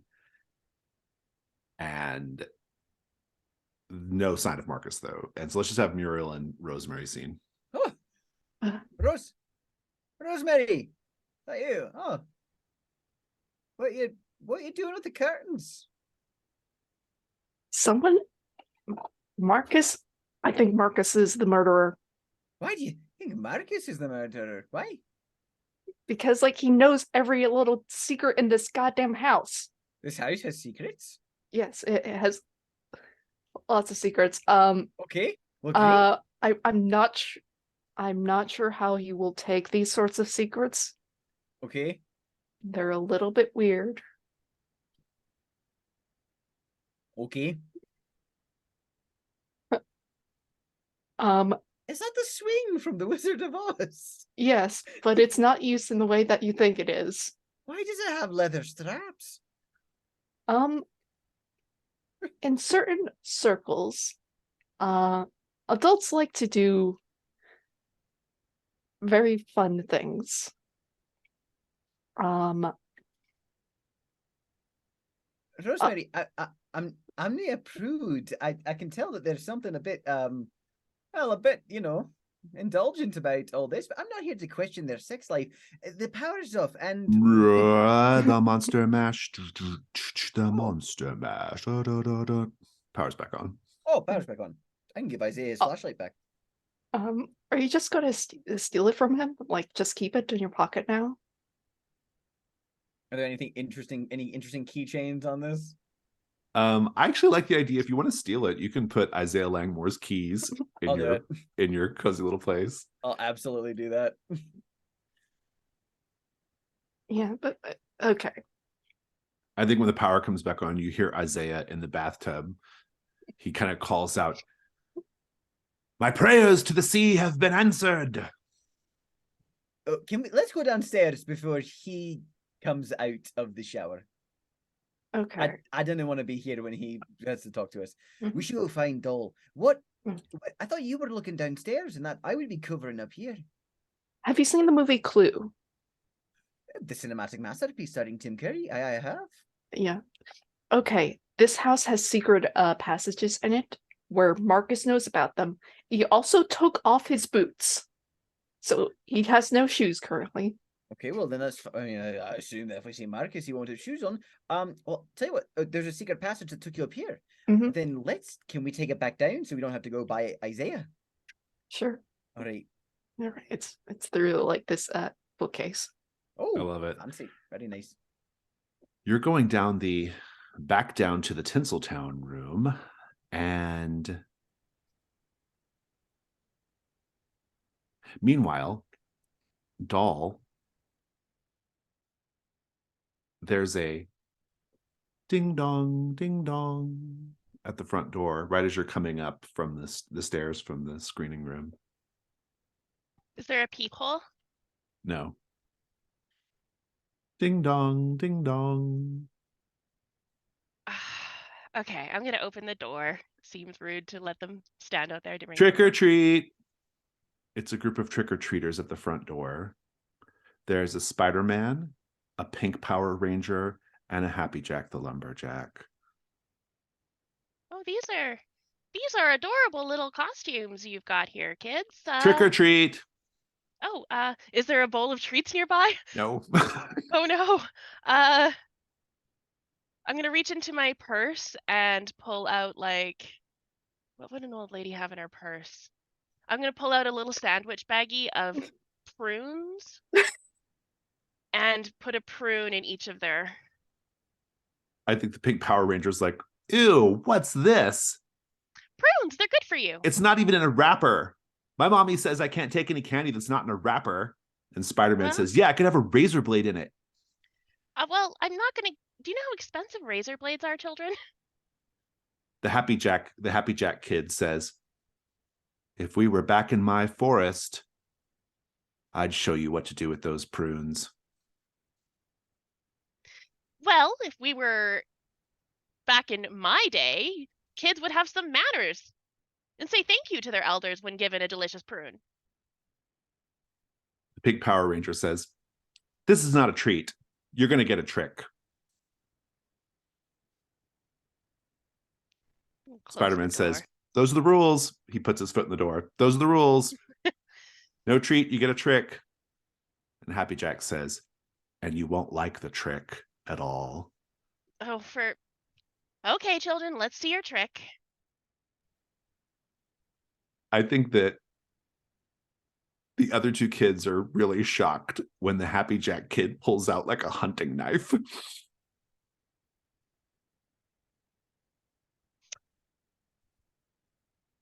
I don't think you should be playing with things like that. That's not a toy. Where's your mother? Spider-Man runs away. You can now close the door on them if you wish. Oh no, this kid should not be playing with those knives. With knives that big. I'm looking down the road. Where are your parents? Who's looking after you? Happy Jack says, can I come inside? No. All right, Trick-or-treaters don't go inside. I guess I'll return to the forest then. And he turns and walks down the lane, back out to the sidewalk. Is the pink Power Ranger still there? She's still standing there. Little girl, I think you should find different trick-or-treat companions. And she nods. And she says, I hate my sister. Yeah, that happens. I wanted to be Yellow Power Ranger. You don't like pink? I wanted to be yellow. And then she turns and walks away also. Kids these days. Mrs. White comes back up to the front door with a big bowl of candy. She's like, oh, where'd the children go? Just away. You know, perhaps you should just leave the bowl here just in case. Ding dong, ding dong. I'm gonna slowly back away from the door. Mrs. White Mrs. opens White the get it. door, and it's Sheriff Dalrymple. Sheriff Dalrymple comes in. He says, All right. Where's the body? Sheriff, I think you might need to know there's a little child out there with a rather large knife. I just saw 2 kids leave. There was like a Spider-Man and like a pink Spider-Man as well. Is that like Spider-Man's girlfriend or something? I honestly, I'm not really up on the comic books these days. Right. My Well, kids are grown and all that. okay. Well, Doll, I've been led to believe that there's been some kind of trouble here tonight. That's what June said. Yes, she did say she was gonna call. Well, I suppose you should come in, wipe your feet. He does. He says, I suppose you've got this one sorted out already? Well, not yet, but we're probably nearly there. Oh, good. There's something for us to do after all. That's terrific. Okay. All right. Everyone, just be calm. No one do anything weird or out of hand or Is there anybody even irritating. in this room other than us? Well, he's just calling out in the hallway. Yeah, Okay. it's just anybody listening. June, of course, is like, oh, Wyman, I'm so glad you're here. It's awful. Here, I'll take you to the body. And she leads Wyman Dalrymple to Abner's body. He's like, I'm assuming no one touched the body. Well, I mean, I touched it. Ah, I had to make sure if he needed CPR or something. well, so what did you do? Might have gotten a little bit of brain on my shirt. Oh, okay. All right. Well, there goes the crime scene. Integrity completely shot. Let's go take a look. When you find people that might be in trouble, you just don't touch them? You don't help them at all? No wonder the crime rate in this town is so high. I didn't hear that. He continues on out to the porch. Well, I think it's probably time to put you all back together now. You can do any last-minute investigations or questioning that you need to do, but you're getting pretty close to having enough clues to give a go at this, I think. So, last scenes. Muriel, what do you think? I'm thinking after Rosemary and I get back downstairs, we can tell that Dalrymple has arrived and is on the scene. So having Rosemary tell me about like the muddy boots, I figure, you know what, I don't want to be anywhere near the police. I'm gonna go stalk around outside. And I mean, I got this nice, really cool little flashlight too. I can go search the dark Right. grounds and pace the house and kind of like look around. Go ahead and do a meddling move with reason. Love that. Any of my conditions affecting me here? Let's take a look at your conditions. No, I don't think so. Okay, that's good. With reason.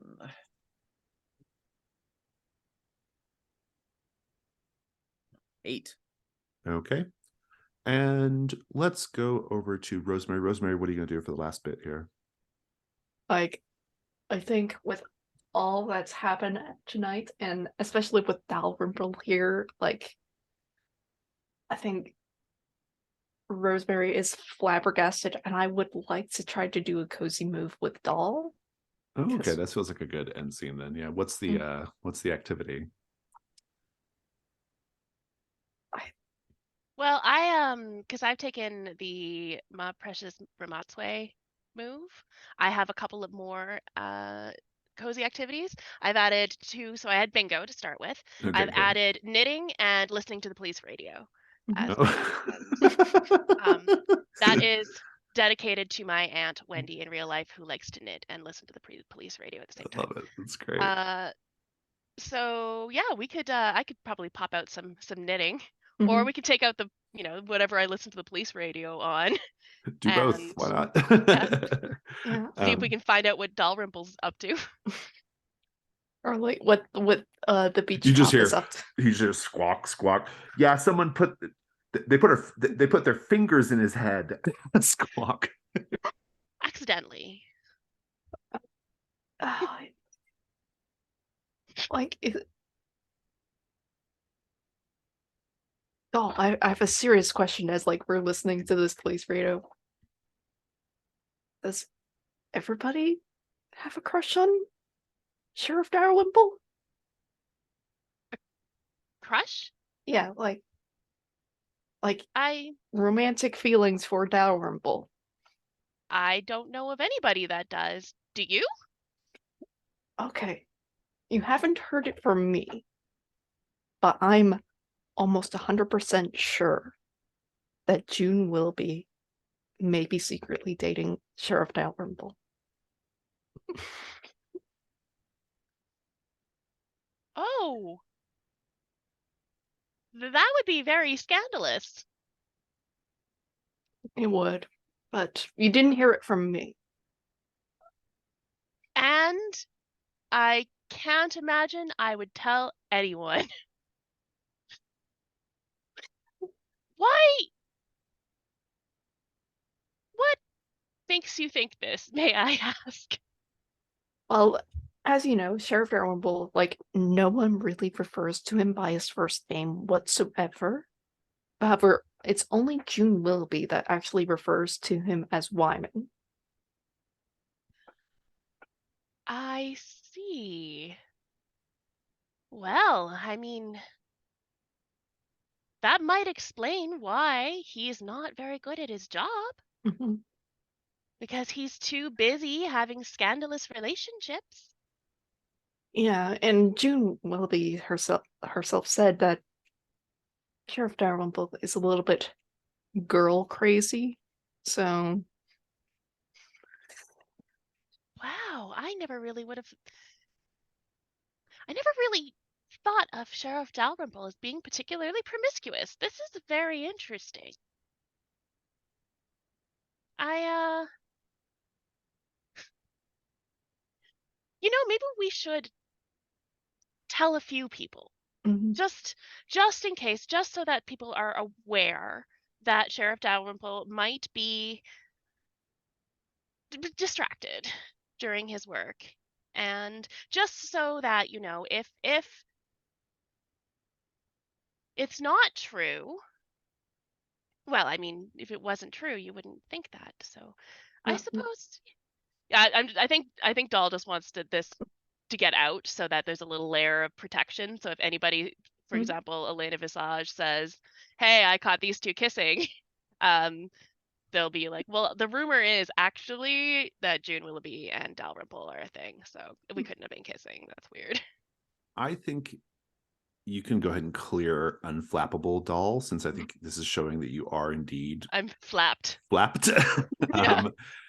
And I'm not sure about you, Rosemary. Do you think you've cleared a condition here? I I'm I'm not sure, like, because suspicious, like me spreading gossip, I don't think is a suspicious activity, especially when it's like not especially egregious gossip, like at least in Rosemary's mind. But that I mean, may I think be if pushing. anything, you are behaving more suspiciously, Yeah, or you are like suspicious, or you yourself are suspicious yeah, of Dalrymple. yeah. You could just maybe clear chilled to the bone, just as a sort of like Mm-hmm. passage of time, thing here. I think that's probably fair. And just kind of having this little moment with Doll. Doll, you get to actually well, does your move do something different on Cozy Move? That's a wonderful question. I don't think it does. I think it just means that I can do the cozy move with residents of Brindlewood Bay who are not Oh, who are Mavens. not Mavens. Oh, yeah, good. No, it says that when you're doing Oh, the cozy Yeah. activity. Yep. Oh, yeah, stumble you on can a stumble on clue a as clue normal. or clear another condition. Mm-hmm. I like those conditions. So I think I'll stumble upon a clue. All right, so you get to create the clue. That will put your total clue count up to 8, and I'm about to give one to Muriel as well. Muriel, you come upon a group of hastily discarded rubber Halloween masks. I do owe you a complication, however. You do. And I think you see Corinne Waitley coming up the sidewalk. She is in a costume. What is Corinne's costume? I think Corinne is Corinne is dressed as a sort of like octopus lady with multiple arms built into her costume. Oh, like the fish wire kind of thing where Yeah, like Yeah. they're kind of flopping around, yeah. Oh, she's Dr. Calamari. She might be Dr. Calamari, yeah. I like that. She's come as Dr. Calamari. He's got a stethoscope on. That's how you know. So you know she's a doctor. And she's like, "Oh my goodness, I hope I'm not late." Oh, Click, click, light in her face. Muriel McGregor, is that you?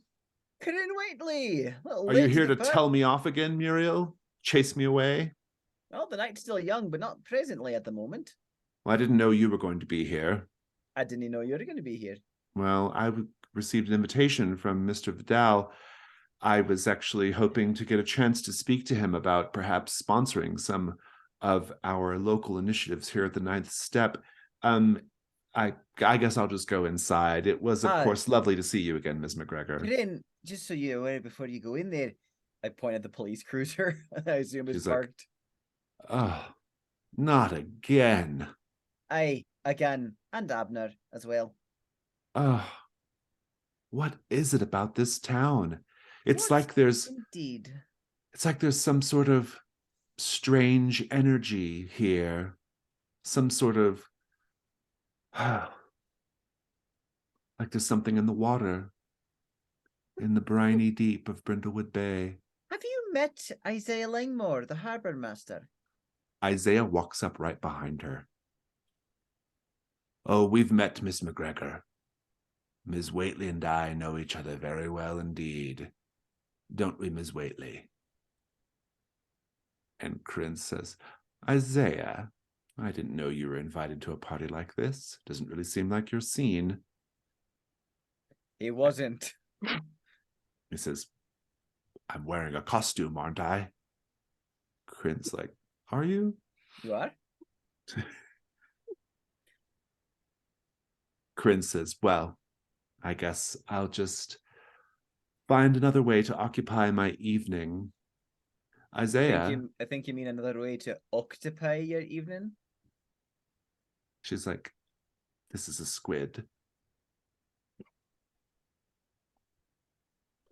And then she says, "Isaiah, perhaps you could escort me back to my car." And Isaiah and her walk off, and they are in close confidence. They're conferring with each other about something. And Isaiah pointedly looks back at you a couple of times as they go down the sidewalk.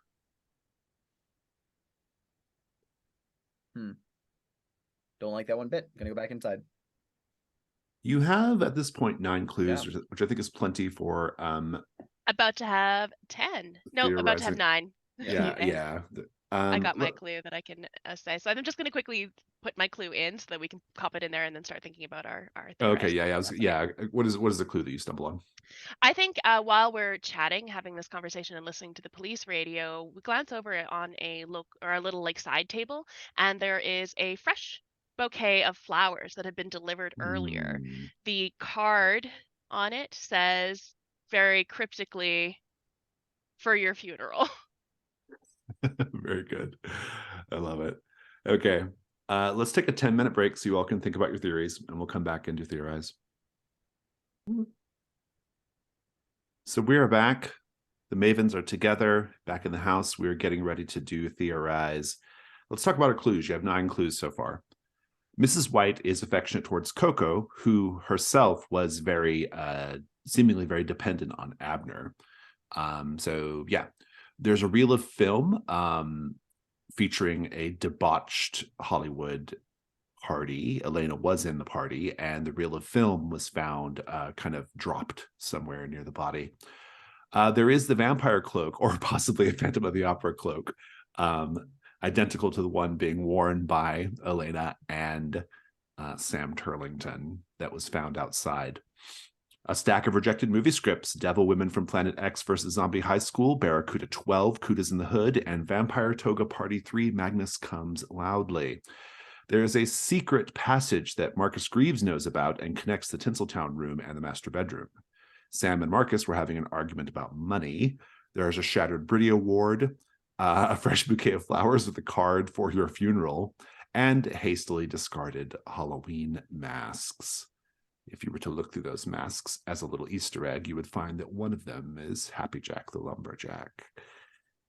Terrifying. Let's theorize. What do we think? Who do we think did it? Who done it? Marcus, yeah, Marcus did it. Marcus did it. And before we get into the actual like clues you incorporate towards that, I actually did have a thought, because when you brought up the bouquet of flowers, I had a thought that does not connect it to like the murder, but it just explains it away, which is that it was Coco. It's like it's a Halloween thing, you know. It's like a Halloween, like I present my spouse with this bouquet of flowers just for your funeral, because it's like, oh, it's a Halloween party. It's Yeah. ha ha ha ha ha. Mm-hmm. You know, that's kind of what my thought was for that one. But yeah, I the like actual that. theory. I think Chaotic, you had some good ideas you want to throw out there. Yeah, like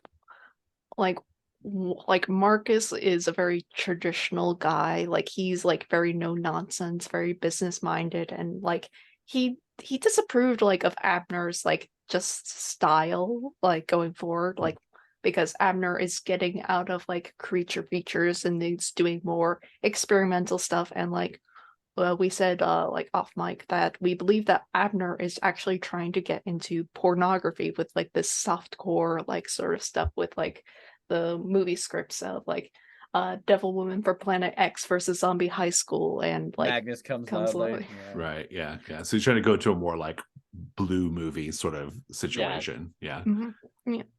Yeah. Yeah, he was moving into his movies lately have already been like kind of like riding that line into like softcore porn. And like Abner's just genuinely kind of actually wanted to move just straight up into adult entertainment. Like hey money, the money's in Pornhub these days. Yeah, not the the creature internet. I feature. know. Yeah. Yeah, the Mhm. internet's Yeah. like might as well. Like with OnlyFans and all that, like yeah, you can really make a killing. And obviously like that was the reel of film. Abner was kind of like this was a thing he had shot like back Yeah. years He's and like, years look, ago. I've got an eye for this. Yeah. Like, yeah, like he was like really Right. studying it. He was recently like looking at it, it's like, oh my goodness, yes, the lighting is wonderful, and like Elena, her tits are magic, all that kind of stuff. He's like Burt Reynolds in Boogie Nights, who's like trying to bring like Yes. some artistry to it, right? Yes. Story. He was right? studying it lately. He was studying it lately, and all the time, he's on the phone with like Marcus about it, who's like, you're gonna be fucking kidding me, like no way, like and the Shattered Britty Award was the murder weapon. So like while at one point during the party, Marcus kind of was like it's like oh excuse me, I'm just gonna run upstairs real quick. I need, the bathroom is occupied, I'm gonna go use their upstairs Emerald City bathroom, and like walks upstairs and passes the Tinseltown room, steals the vampire cloak off of the Bela Lugosi mannequin, and which resembles the other party members, and uses that to like the tree that was found on. It was tied to it, and it's near kind of like an upper story window that he climbed out of. Kind of use that as a bit of like a climbing thing. Yeah.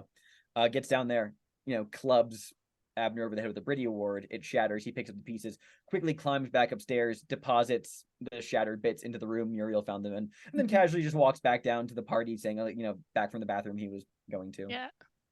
So we're saying, was he trying to pin it on Sam then? I mean, maybe I don't think so, but I'm open to like arguments for that. I think it's just that, I mean, like, listen, this is a store-bought vampire cloak costume. All of those resemble Bela Lugosi's Dracula cloak, and like, Abner had the real Bela Lugosi's Dracula cloak, and he was just using that. Yeah. It was just his way of escaping. Got it. It was missing. Yeah, we noticed that it was missing from the mannequin. Yeah, it was more or less like Marcus was trying to like keep away from sight so people couldn't really pinpoint where he was during the party. So like if he was in the bathroom, no one's gonna see him there. I think and someone that's actually, like, specifically when he climbed back up into the bathroom using it, he was leaning out the window to untie it and like grab it when someone knocked on the bathroom being like, hey, how long are you gonna be? He was like, shit, I'll come back for this later. Closes the window. and Mm. didn't get the chance to. Okay, so looking at the clues, you're up to, well, the secret passage, I guess. Does that figure into this? Yeah, he grabbed the cloak from the Tinseltown room. Okay, and got it. walked Right. through Okay, the yeah. secret So passage. that one's accounted for. Um, Yeah, that's how he made it through the house. right. What about the argument with Sam? I That think was Sam and Marcus talking about moving into pornography, and Marcus didn't want it. Oh, Sam Marcus didn't was want to do it. gung Oh, ho. Sam is Yeah. trying to encourage it. Oh, got it. Yeah, well, okay. because specifically Sam is a real estate guy. Like he has absolutely legitimate businesses, but like, you know, part of his real estate work is he does like have a whole side aspect of his business that, like, you know, rents out the houses for the pornography industry. Right, sure. Yeah, You know, yeah. and like, so when Abner was kind of expressing like, I'm kind of interested in doing this, Sam was like, oh, actually, if you want to get started with that, I got some, I got some Yeah. connections, I can help you out. Like, Okay, I like that. I'm into that.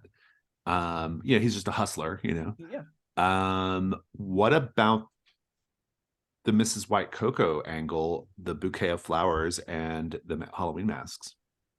I think the Mrs. White and Coco angle is less pinning the blame on Marcus and more or less proving the innocence of other people, specifically Miss Coco. Oh, I see. Okay. Because like Coco literally can't survive with Abner because and like Mrs. White is like devastated because like I think Mrs. White, Coco, and Abner were all in a relationship together, and like.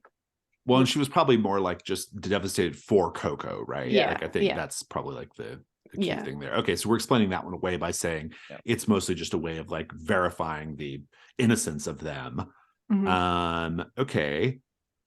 I think too, like that's probably something that if Marcus is this sort of, you know, oh well, we can't do pornography, that's for people who are, you know, not classy, then I imagine he probably was not particularly happy with a non-standard relationship, considering he has to sort of market Abner. Oh, so Marcus is like basically kind of like a prurient or like a prude. He's a prude. He's a prude. Yeah. Okay. Interesting. Oh, that's really intriguing. I have a thought about the Halloween masks. Actually, the discarded pile. Okay, go ahead. I'm gonna contextualize them and say that there's like near like kind of like the garage like of the house, and like because like in the garage there is a you know, the Halloween box. They just have a bunch of like, you know, stuff that they left over, and like Marcus had previously at one point was like moving around the party but didn't want to be noticed as Marcus moving around the party. He had dumped out the masks and he was like, well shit, I'm wearing a suit, which one can I fucking perfect, and found a Christian Bale latex mask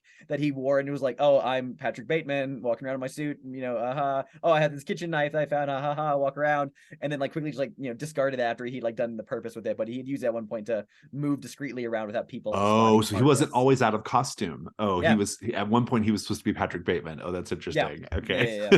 I like that. Okay, I'm into it. What about that? Just leaves the flowers. Does that have any relevance to this? No, I explained that away. It was just that like Coco got them for Abner as like a cheeky Halloween, like okay, all right. You know, on it's spooky. Here's a funeral bouquet that says, you know, that's for the date. So okay, good. All right. So let's recap here. Okay. So basically we're saying that Marcus did it, that essentially Marcus, in addition to just maybe thinking it's not a good business move for Abner to move into porn, he's also just kind of got like this sort of moralistic like problem with it. I think the one thing I can't quite put together here though is, why would he kill him? That feels like a really extreme response.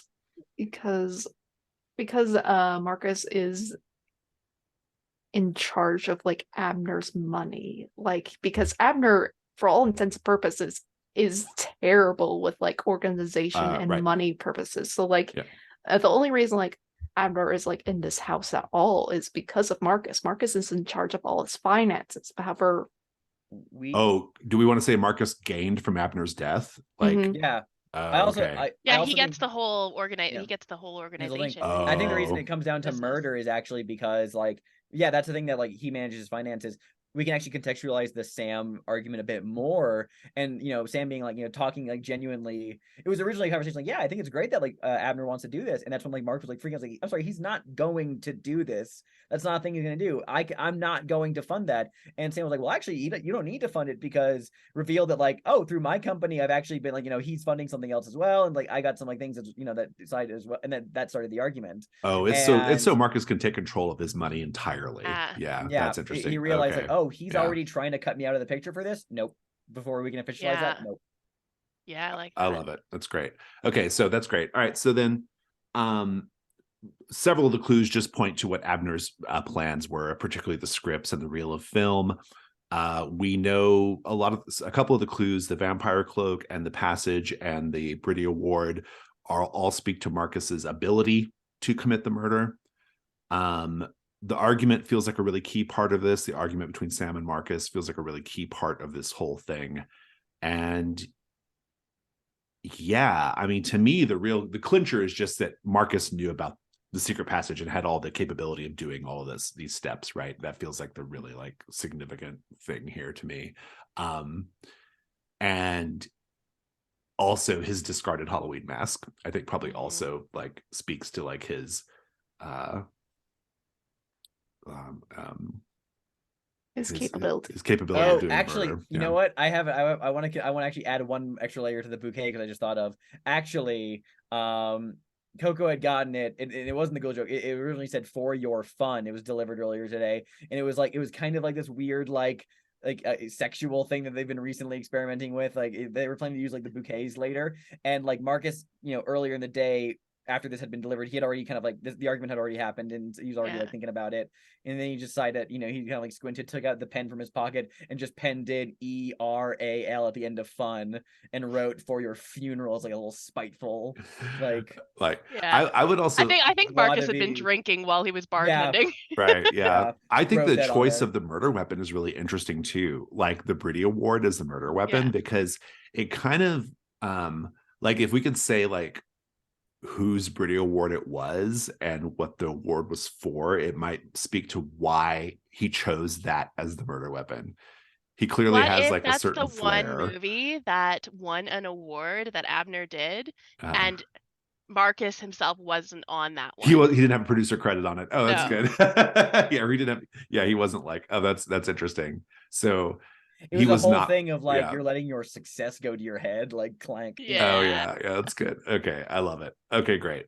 Let's roll +3. It's a great roll. Whoever wants to roll it, go for it. I think Chaotic should take it. You had the porn idea. Yeah.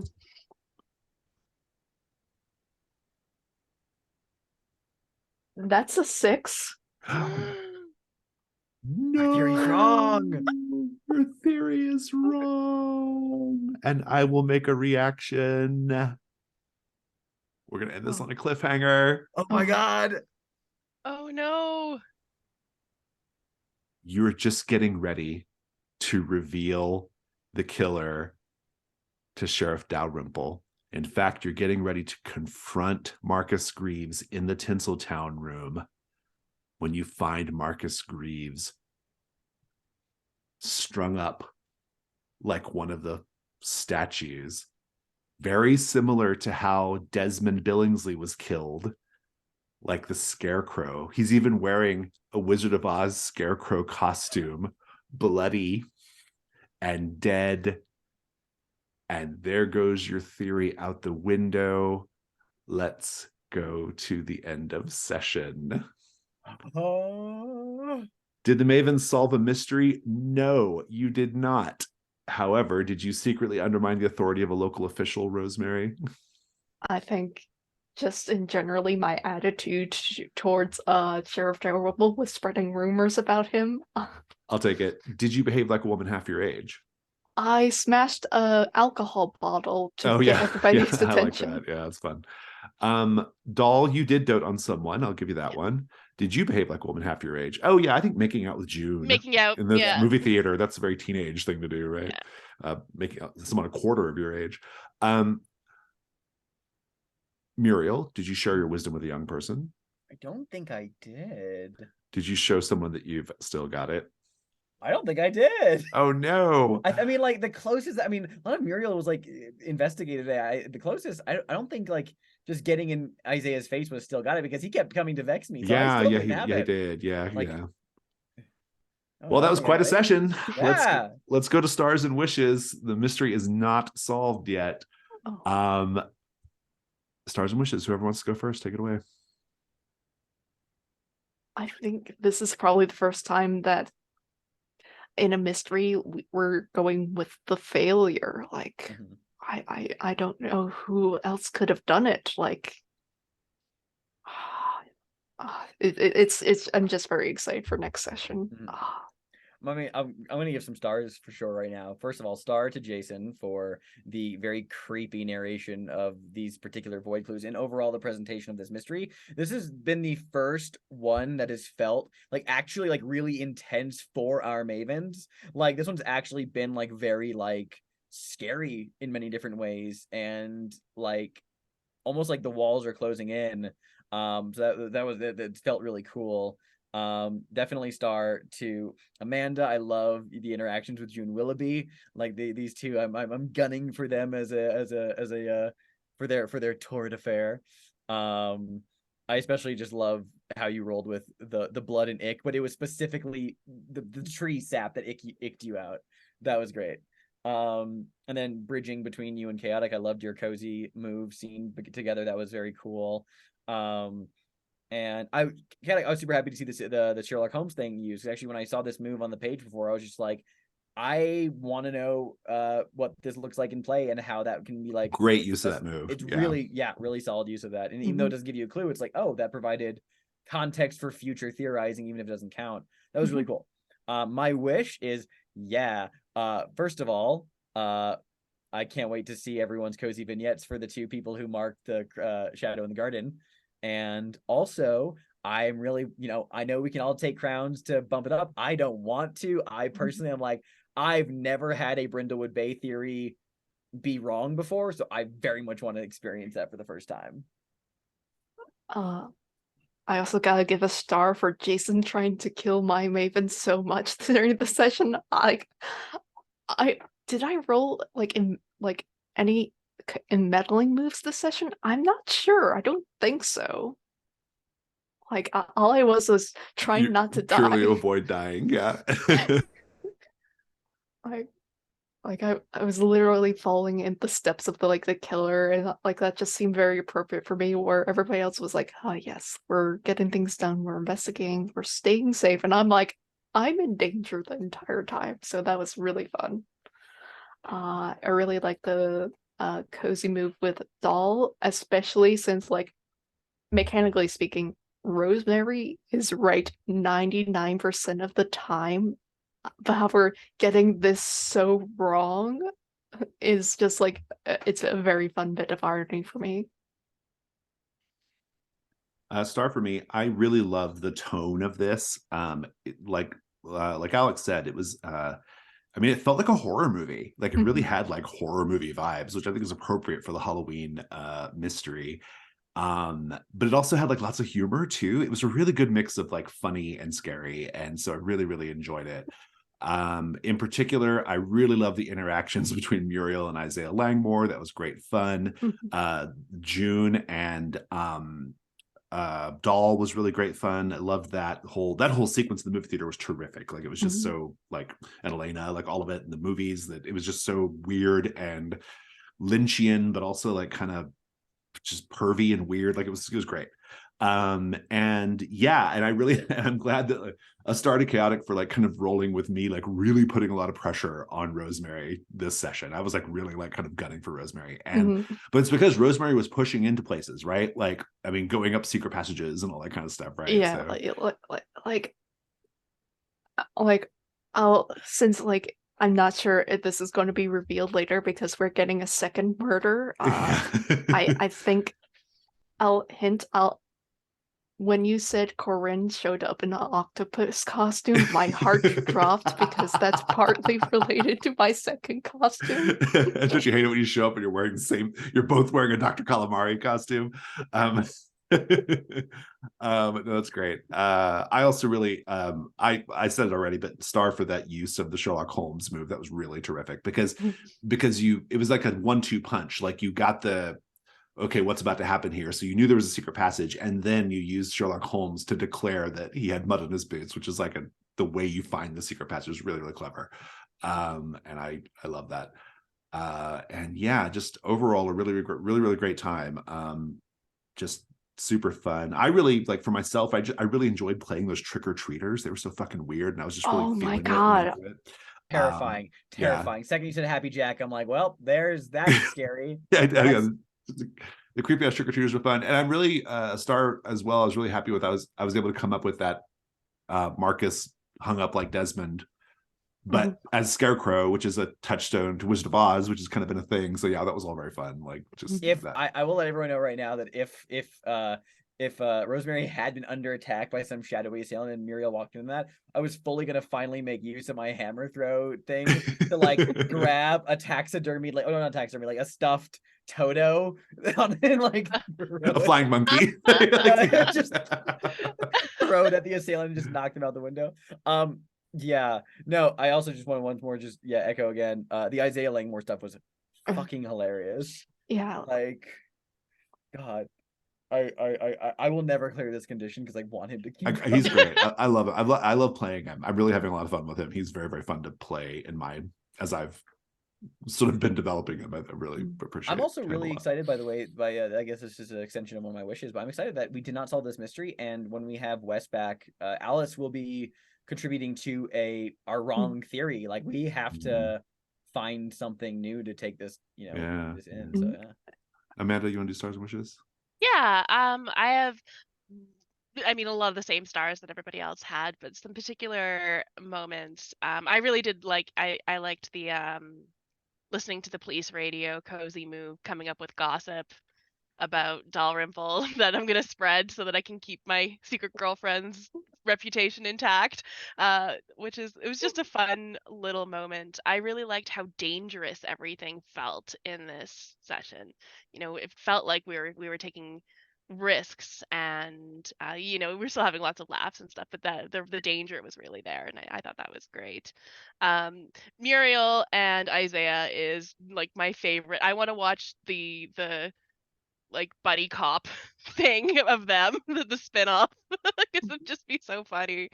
And there was one particular moment, Jason, when you were playing Corinne Waitley, and the disdain you had in your voice when you said it's a squid. It's a squid. It was so perfect. It was just like it felt you couldn't even script that. It was so perfect. It was so well done. So yeah, I had a lot of fun with this. And my wish is I want to see who did this. I want to know what happened. I need to.